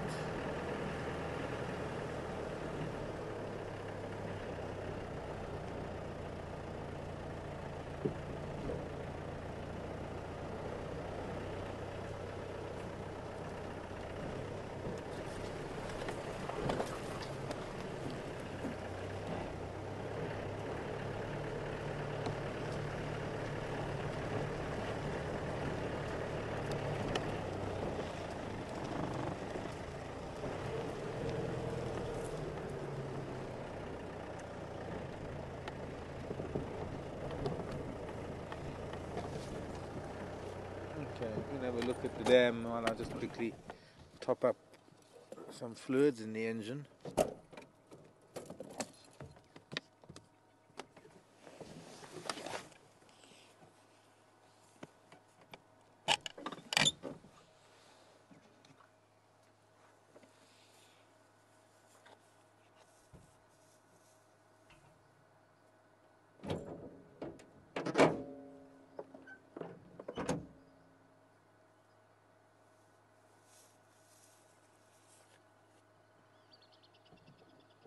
Aha.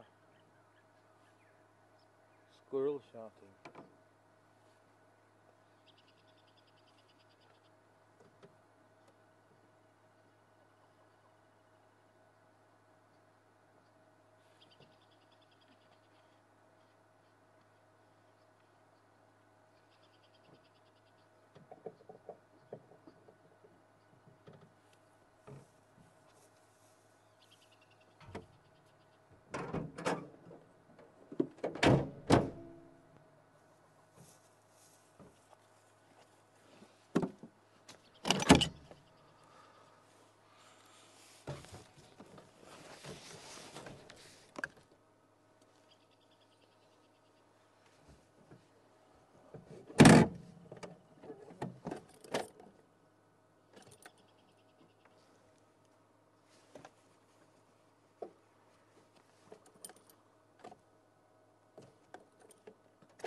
Geese haven't reacted much to the squirrel shouting.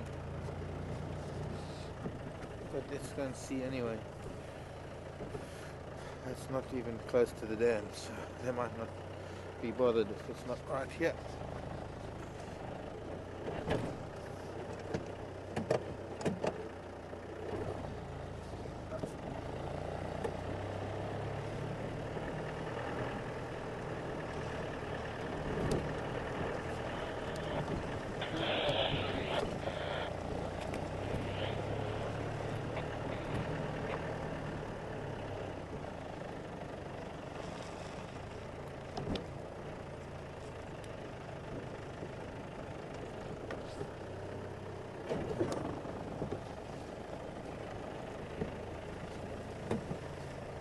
Where is the squirrel? A bit further up.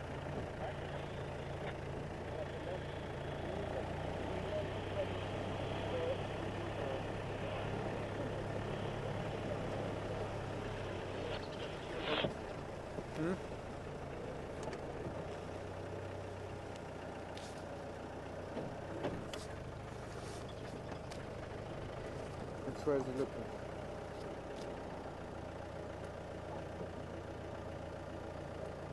The drainage. Oh, there's the squirrel. I was looking higher.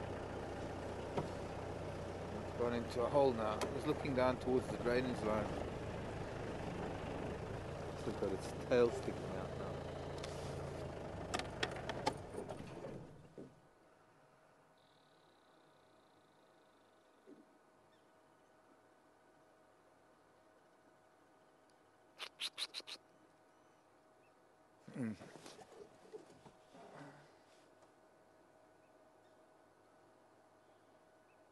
Hey little squirrel, what did you see?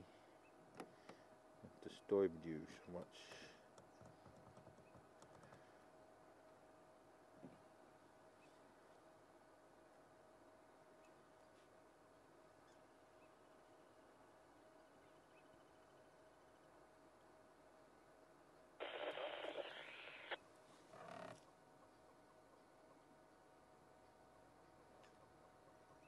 Might be something down in the drainage line. We can try and go down there. One of the reasons why I do want to go down there is because there's a plant flowering down there. But I don't know if there's one area where we're not going to be able to see much because of the sheer wall of the riverbed.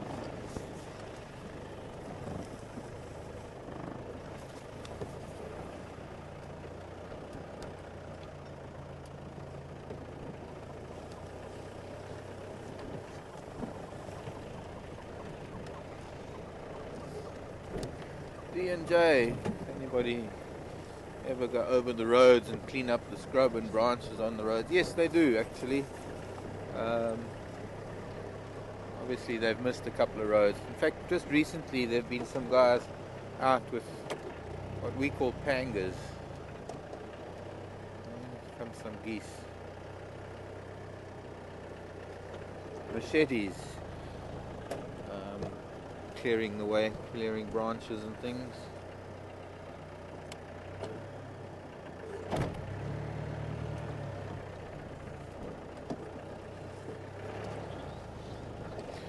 Opening it up a little bit.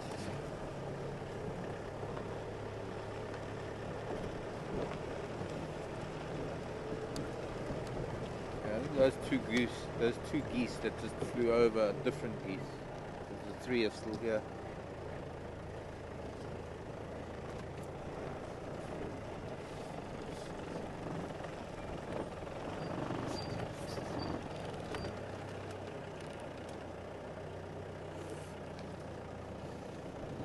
Eric saying maybe that elephant was lovesick yesterday. Maybe so, Eric.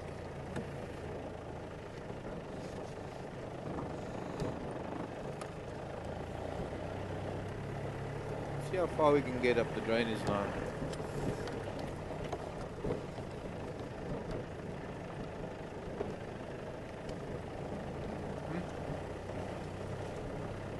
The Mawati River. It's a dry river at the moment. We were lucky enough to have it flowing quite some time during the summer after some wonderful heavy rains. And so the water table is still very high, and there's still patches of water here in areas in this riverbed. Most of it is dry.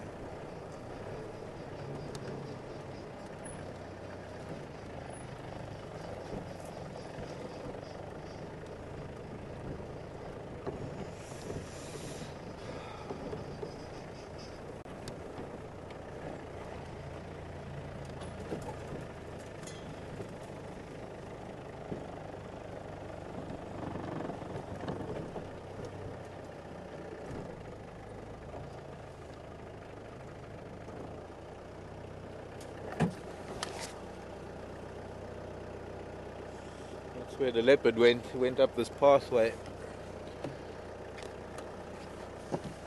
Could have been that's what the squirrel saw, was these are fairly fresh tracks. Could be.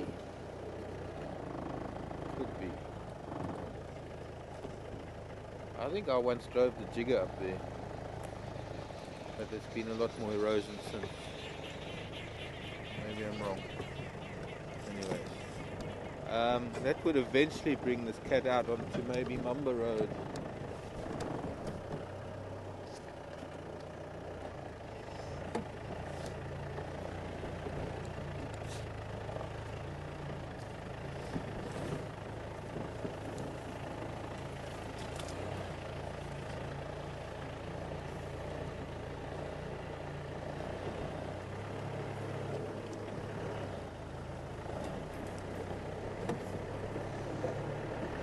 Comes back into the riverbed. And I'm guessing that's maybe Induna, who was in the vicinity 2 days ago.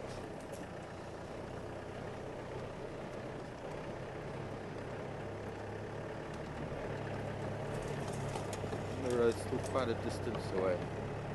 But we can go and take a look. It's the closest we've come to a leopard this morning.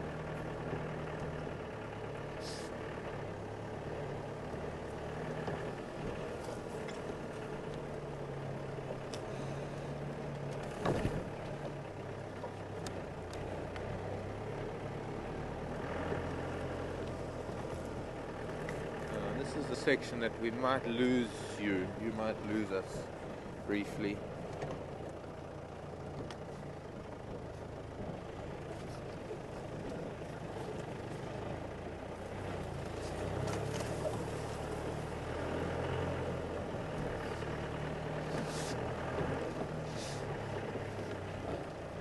Very wet down here. It's water just under the surface of the sand.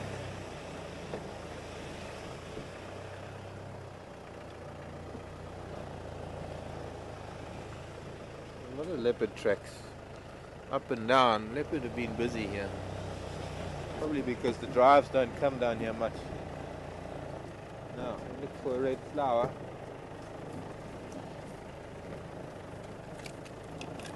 Along the wall of the riverbed.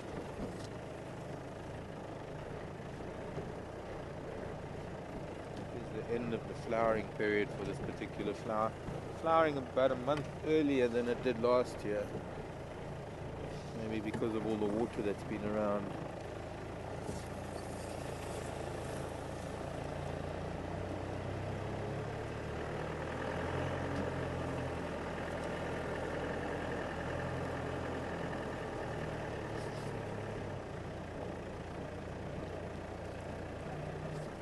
There's one. Yeah, they are. All the.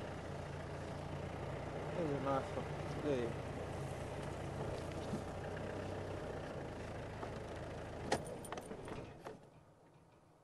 Hopefully you can all see me, and we still got signal.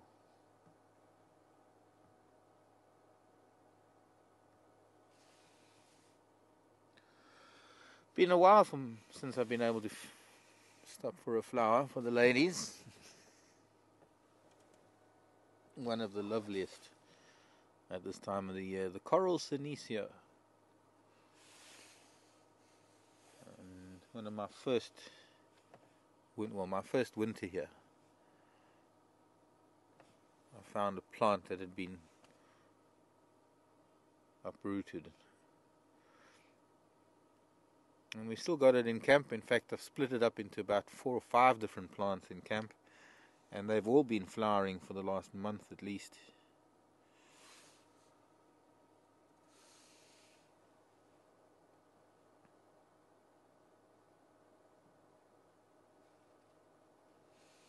And it's only this little stretch of the riverbed with a slightly north-facing wall to the riverbed. So the light has got a lot to do with it. Sunlight's got a lot to do with, especially the winter light, the northern sun.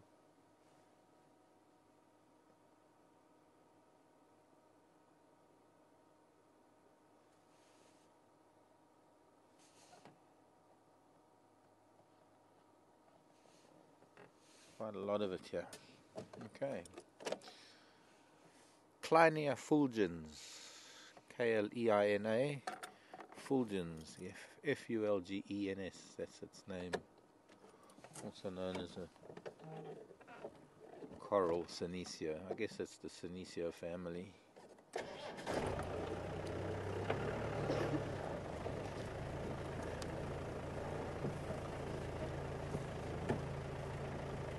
A lot of it in here now, and you mostly only see it when it's flowering. There's a crassula with a yellow flower. It's not a very impressive flower, but it's also, in fact, come to think of it, we've got 2 different types of crassula here. We just look through this dwarf bourbean and just get over these rocks. There's a yellow and an orange one.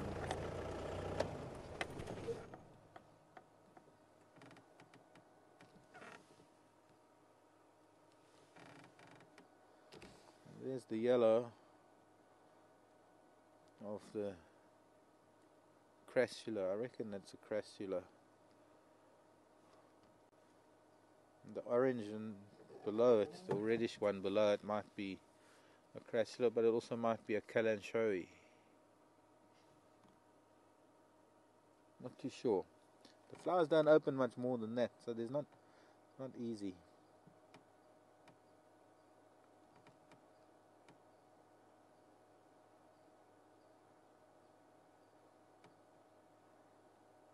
Succulents. All of these plants that I'm showing you now are succulents.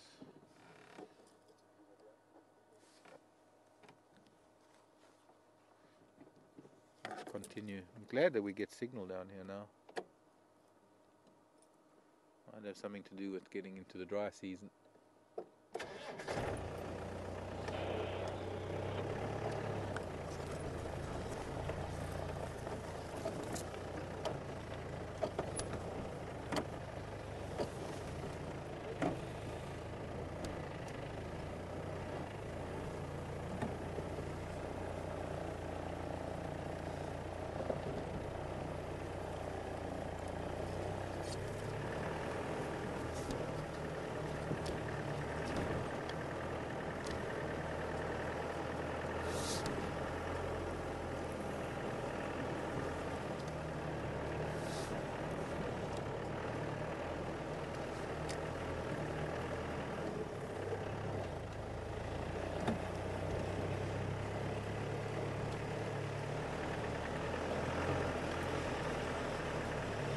Yeah, still surface water. Middle of June and there's still surface water in the riverbed. Quite amazing.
head up Mumba Road. You might be lucky enough to cross paths with that cat that came down from Twin Dams.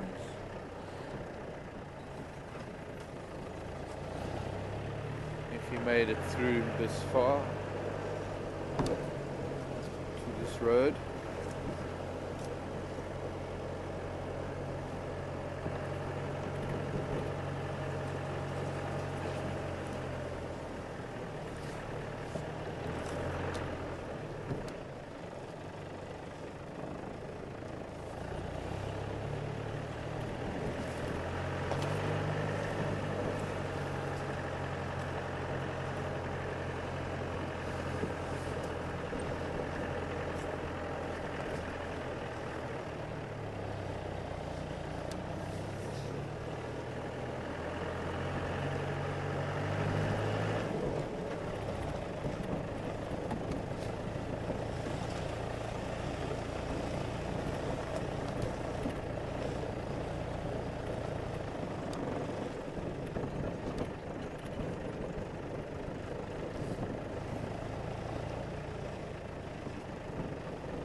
Like it. Oh, wait a minute, what's this? That's not what I want. I want leopard tracks going the other way, not coming this way. Oh, leopard tracks coming this way, but they're old. Those are probably from the other day when they were all up near the old hyena den.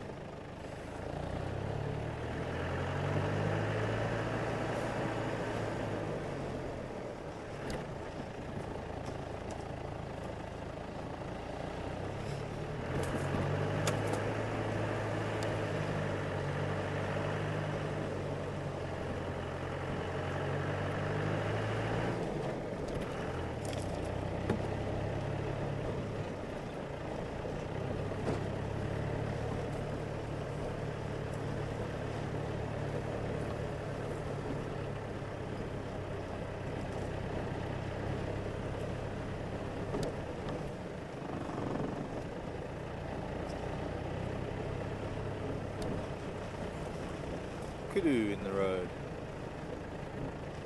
Took me a minute to make it out. There was a slender mongoose that just crossed the road.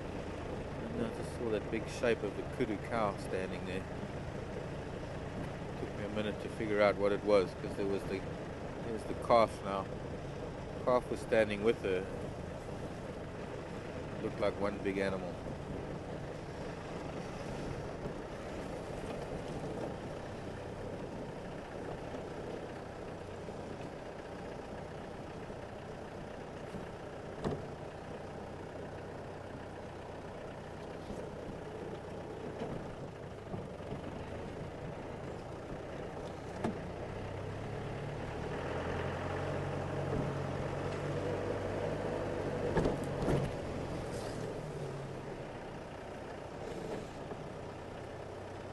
Hello, Mrs. Kudu. Well, as soon as I look at her, she runs away. Very thick here, unfortunately. There's a little one.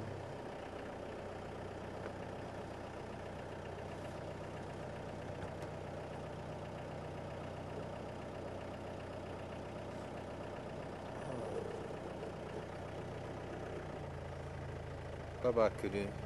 Disappearing into bush.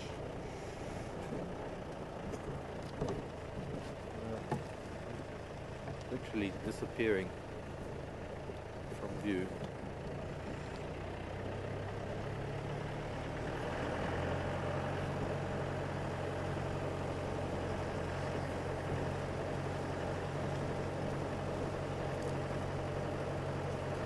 I suppose the one advantage of the dry season coming on, the winter coming into full swing now, is that in a month or two all the leaves are going to be dropping and we're going to be able to see things a lot better. Instead of this wall of green, we'll be able to see deeper into the bush. Each time of the year has its own special things about it that make it a special time of the year, and I think Perhaps that's one of the things about the dry season. Is partly that there's not that much water around, but also the fact that we get to see a little bit deeper into the bush. And then of course, since there isn't that much water around, animals tend to concentrate around some of the more permanent water holes and dams.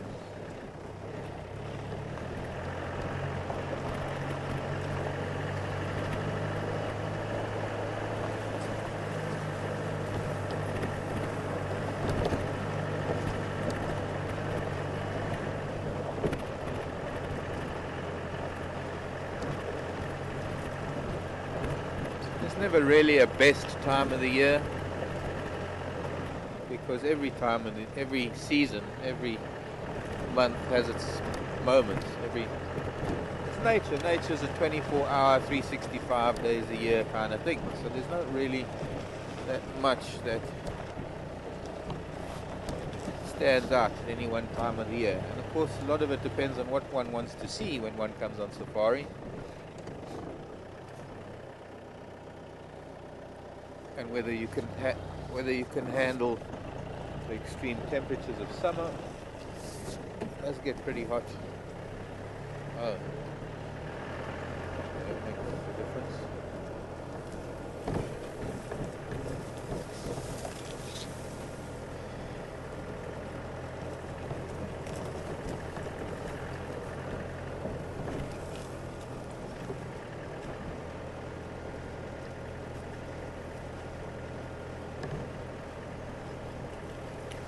Hello, Tara.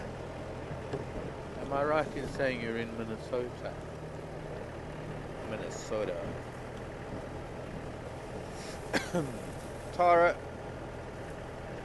aren't I afraid of getting attacked by any or all or some of the animals? No, Tara, I'm not afraid. I'm afraid of the humans. I'm afraid when I have to go to towns and cities. I'm afraid of humans. But here, this is my world. I'm not afraid in my world. I'm well aware of what animals can do to me. And I'm well aware of my limitations as a human being. And the fact that being a human, I'm seen differently by all the animals, the way they look at each other. But no, my fear is being being in the human world and being misunderstood, and I don't know, that's my fear. But I'm not really afraid of anything out here. And it comes from understanding, you know. I think mostly it's human nature that we fear what we don't know. And it's when you learn about things and you understand things better that you learn there's nothing to really be afraid of. I want to show you, I have shown it to you before, but I'm sure there are viewers that haven't seen this. An interesting little tree. They don't grow very big, but these little seed pods on this tree lend it its name, and it's known as a caterpillar pod. So it looks like it's got all these hairy caterpillars growing out of it. And these are the seed pods, very hairy. I'm feeling they don't feel like they have any seed in them.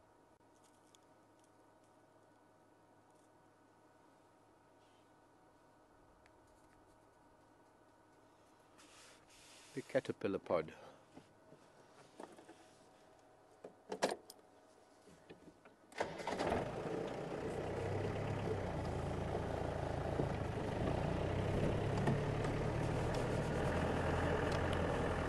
Ormocarpum trichocarpum,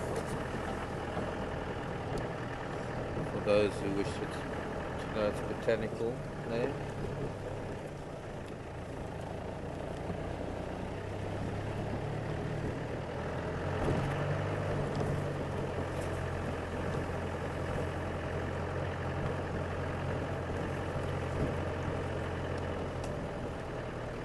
We've reached Cheetah Cut Line,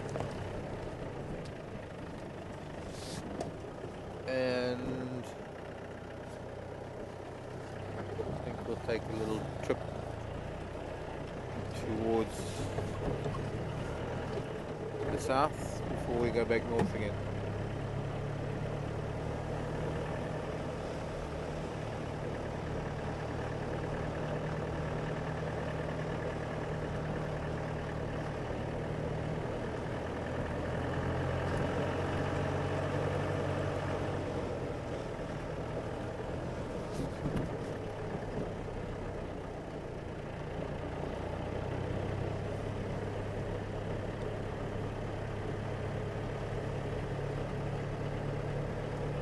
Hey, Hornbill.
Rhino just crossed the road there.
An interesting plant.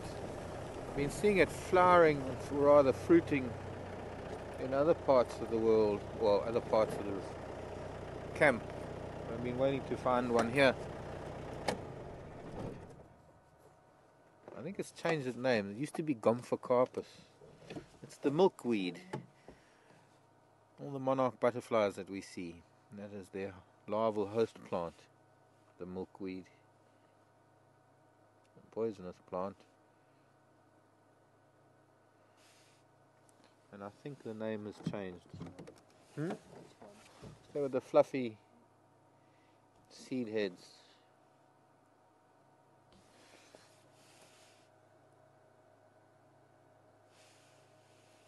Those pods burst open, and the seeds all have this lovely. I mean, it's denser and softer than dandelion.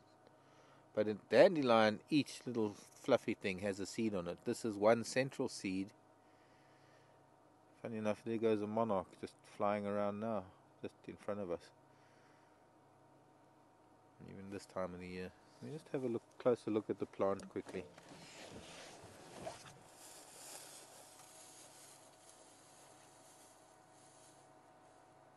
has flowers.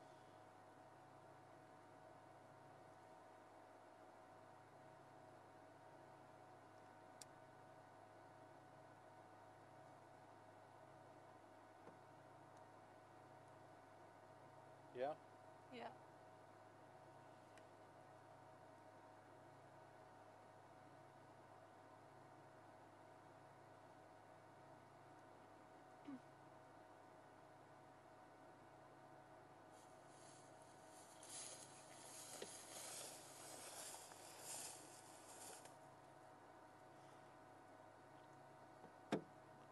You see all the little seeds amongst each seed has got its own little fluffy.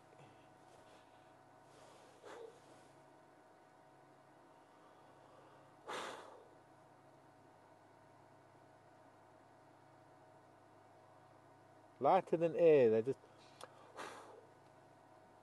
float away.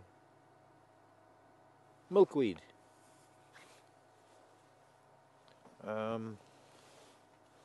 Just trying to think what the new name is. Anybody? Milkweed's new name, from Gomphocarpus to now being called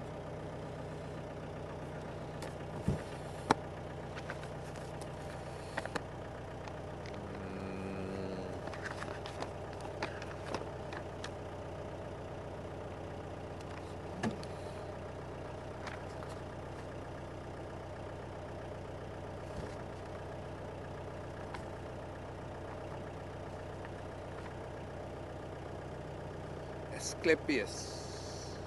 That's right. From the Asclepias physocarpa. No, this isn't the physocarpa. This is the other one. This is known as Viminale. Asclepias, I think, is its new name.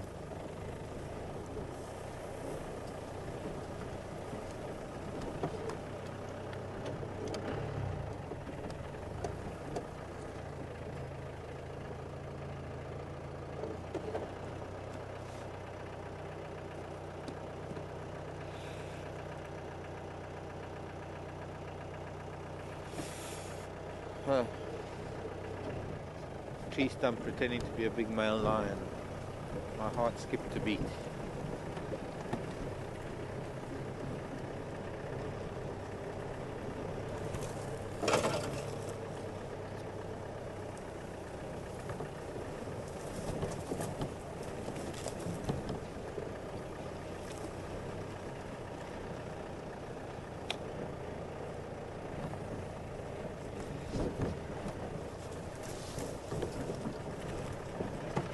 Oh, I got a vervet monkey. Not doing very well. Didn't look too healthy. Climbed deep into this bush here. I can see its tail sticking out. Hello? What's the tail in there? Maybe it had a baby. I don't know. It was rather strange, and it's also rather unusual having a vervet.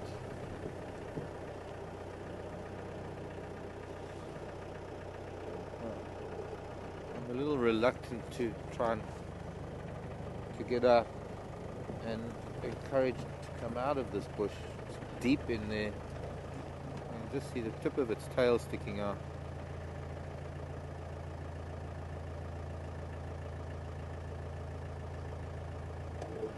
I saw something red, and it didn't look too kosher. Anyways, good child, just have to leave it be. Didn't get to see it, just saw it climbing away. We'll see if there are other monkeys around, but...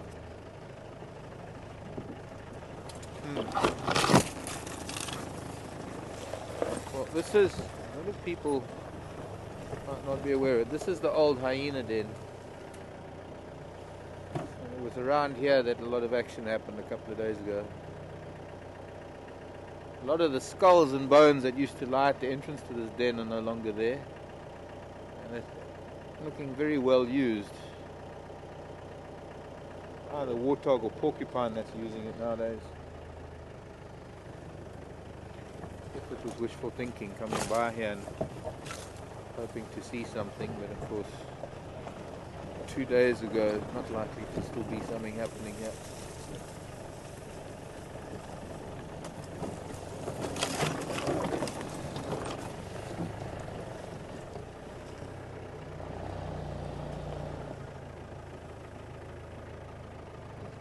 Fruticosa, that's right, Bobby, you're right. Now that I mention it, Asclepius fruticosa. Now we had Shirley and there's Waterbuck and Parla.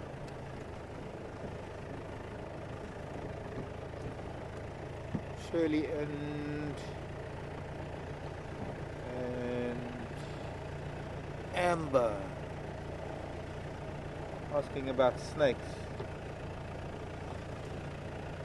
A bachelor group of Impala and a couple of bachelor boy in Waterbuck. Look at you boys. Oh, don't run. That was just such a nice shot of those two boys together. Well, maybe we'll see it better from this angle. Amber and Shirley were asking about snakes. I'll get to that in a minute.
Able that you?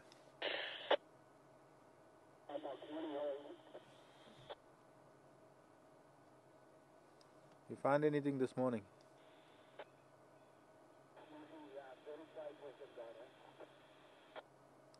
Yeah. I'll talk to you later.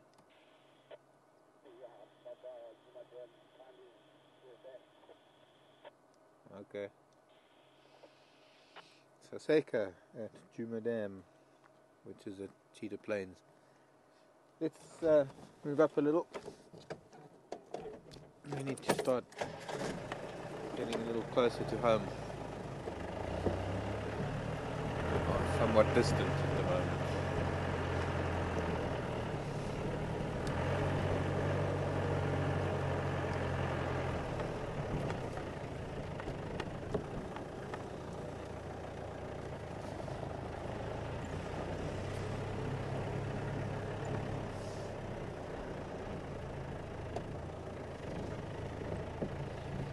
This angle of the Waterbuck, much better light, and might get that other bull at the back lifting his head. Oh, a couple of females here. Obviously not any breeding going on, otherwise these bulls would be at loggerheads with each other.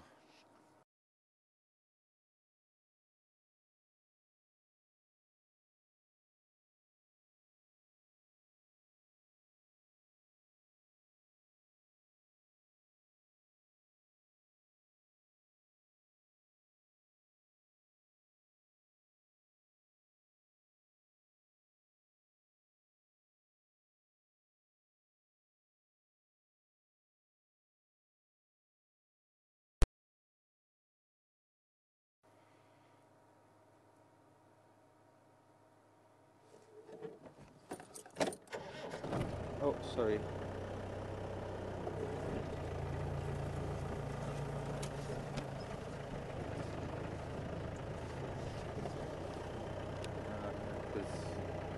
That was our moment.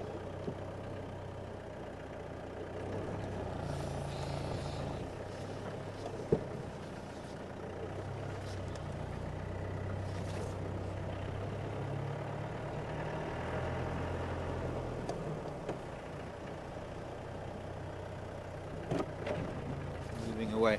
You know, come to think of it, I want to go back. Maybe that monkey is going to come out of the bush. Get to see it again. So there's just something about it that I need to see.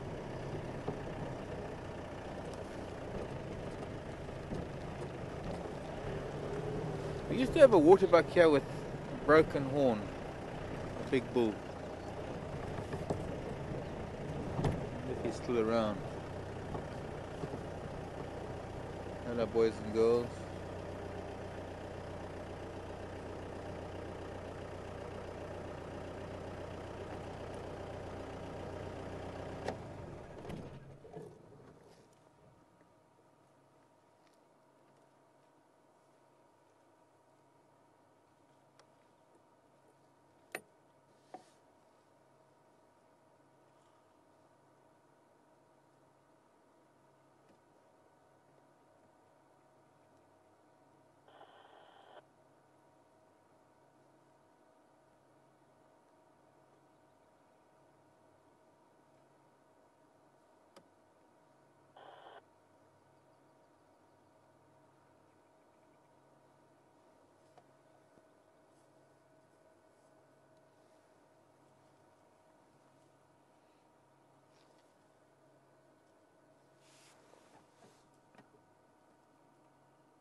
So often we see an animal on its own and we get asked the question whether it is unusual to have that animal on its own.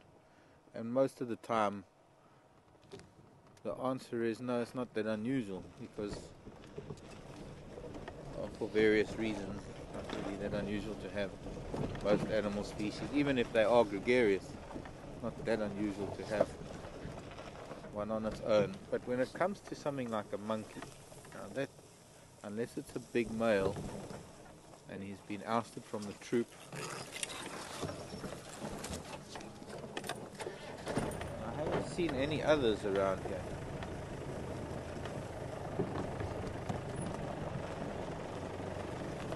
Wishful thinking that we might see it again.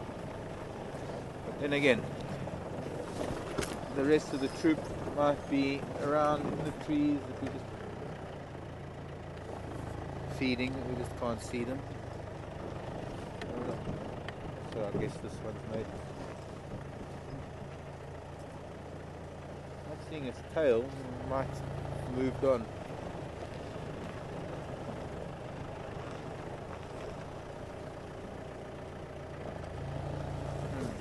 Okay. We shall never know.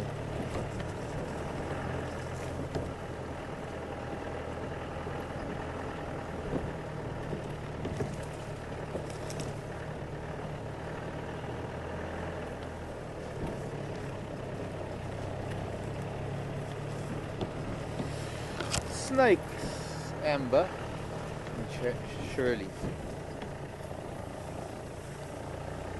Snakes. Do we see snakes? What kind of snakes do we see? I think we've got about 130 different snakes in South Africa.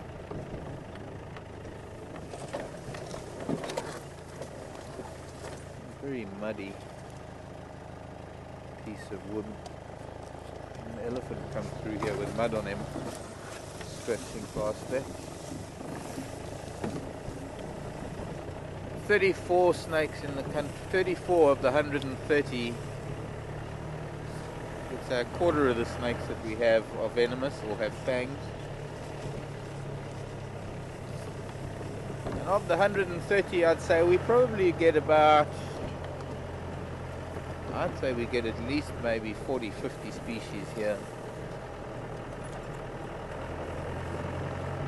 The snakes that we see most often, interesting, maybe puff adder, Mozambique spitting cobra, Egyptian cobra, or now known as the snouted cobra, or python, or red-lipped heralds, occasionally egg eaters, occasionally vine snake, occasionally worm slung, occasionally stripe-bellied sand snake,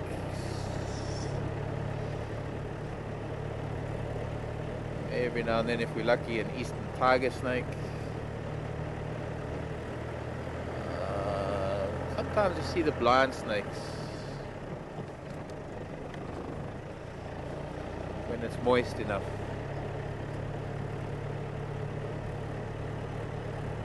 Schlegel's blind snake.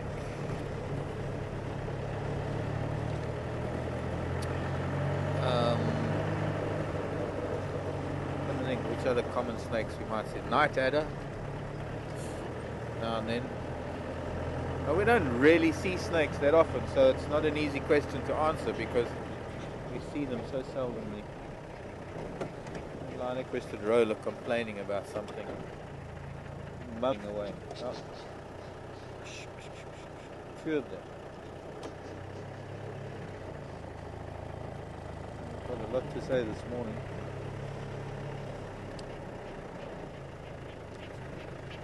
Three of them. Maybe that's why there's a bit of...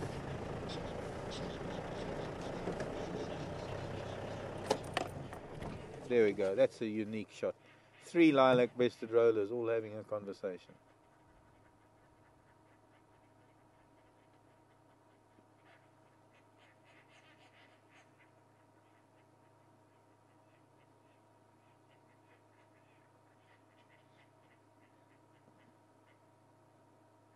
I guess there's a lot of gossiping going on. A lot of nodding and agreeing.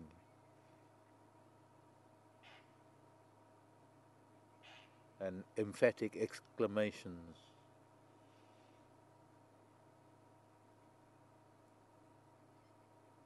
No?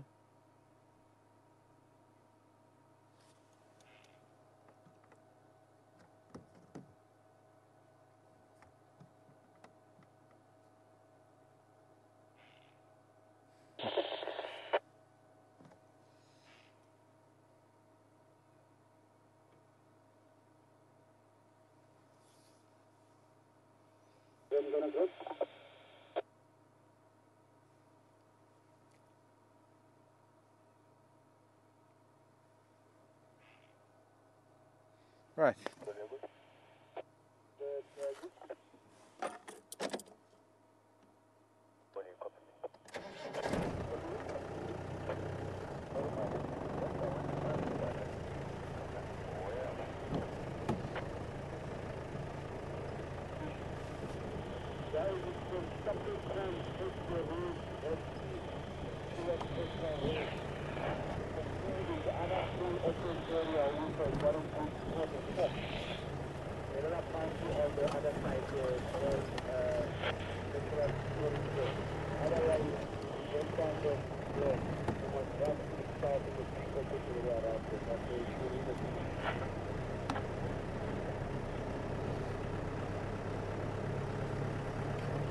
I'm guessing that maybe it's a lilac-breasted roller pair with a youngster. So I don't know what we should do. Leadwood Road. The Central Road. I think Central probably is better. Give us an idea of what might have been moving in the central region. Sometimes when we don't see much, you can drive the whole property. we've only really touched a little bit on the west, the south, and a little bit here in the east. The entire northern boundary we haven't even touched on this morning. Hello, boys. That's very interesting. Wow. A little bachelor herd of impala, and there's one youngster here. Looks like he's probably older. Broken both of his horns. There's another youngster who's got a bit of a deformed horn. I haven't seen him before. So we've got... Can you see that? Yeah, there he is. Both of his horns broken. That must have been some fight. Of course, what that means is that when he does go fighting next year, he's got those two jagged ends that can inflict some serious damage. Unless by then they get a bit rounded. Let me just see if we can move. And there's another young ram there. It could be, I don't know. But there's a ram, the furthest ram on the right. The tip of his horn's almost touching. We had that last year as well, but I'm sure it was a different ram who would be a little bit older by now. That one on the far left. This must be the reject. The reject group.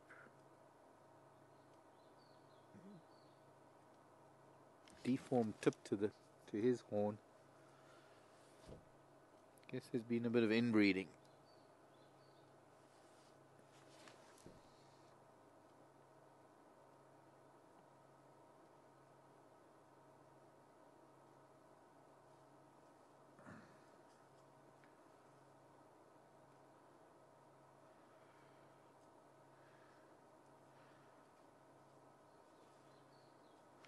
First time I've ever seen an impala with two broken horns. No, we've seen, all my life I've seen impala with at least one broken horn, but never two. That's quite unusual. And then also that other little ram with the weird right horn. Unusual.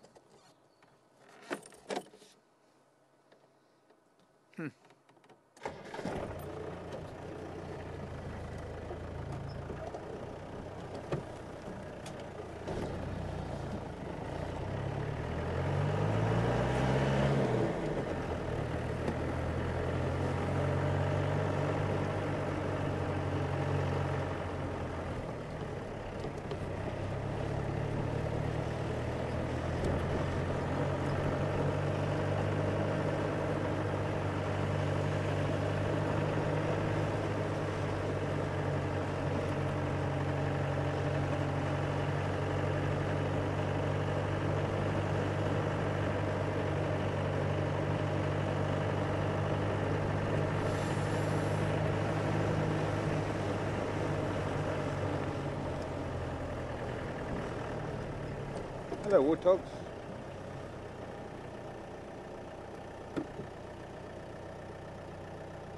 I wonder if that's a warthog who lost one of her babies to Mvula the other day. What was it, Mafufunyan? Mafufunyan.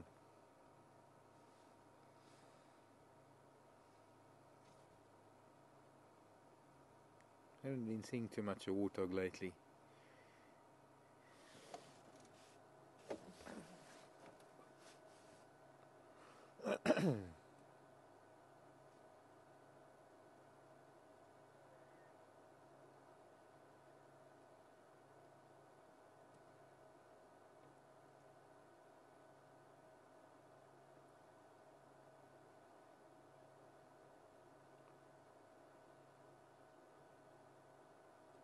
That's quite an old girl, that. Looking at the curve of her tusks, the size of her tusks. Quite an impressive warthog. It's not so big in body, but that's quite a tusk with that right tusk of hers.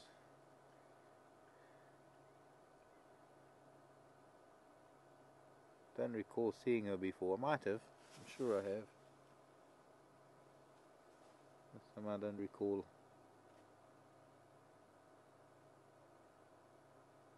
Keeps looking off to our right.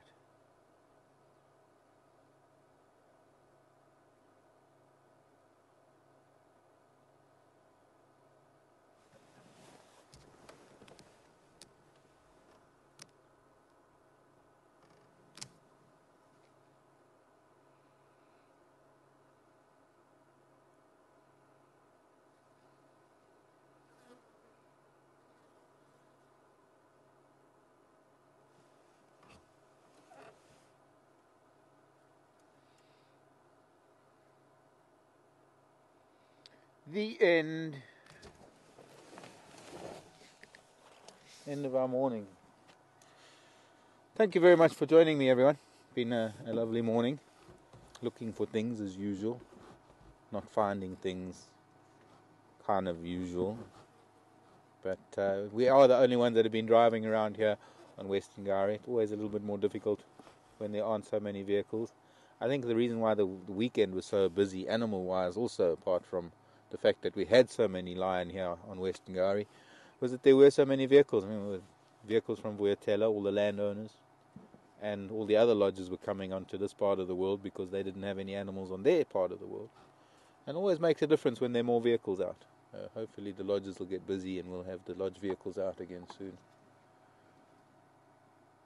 Yes, well, thanks for joining me. My name is Mark, and thank you for watching Wild Earth Safari. Becky's been on camera, and thanks to Craig in Final Control.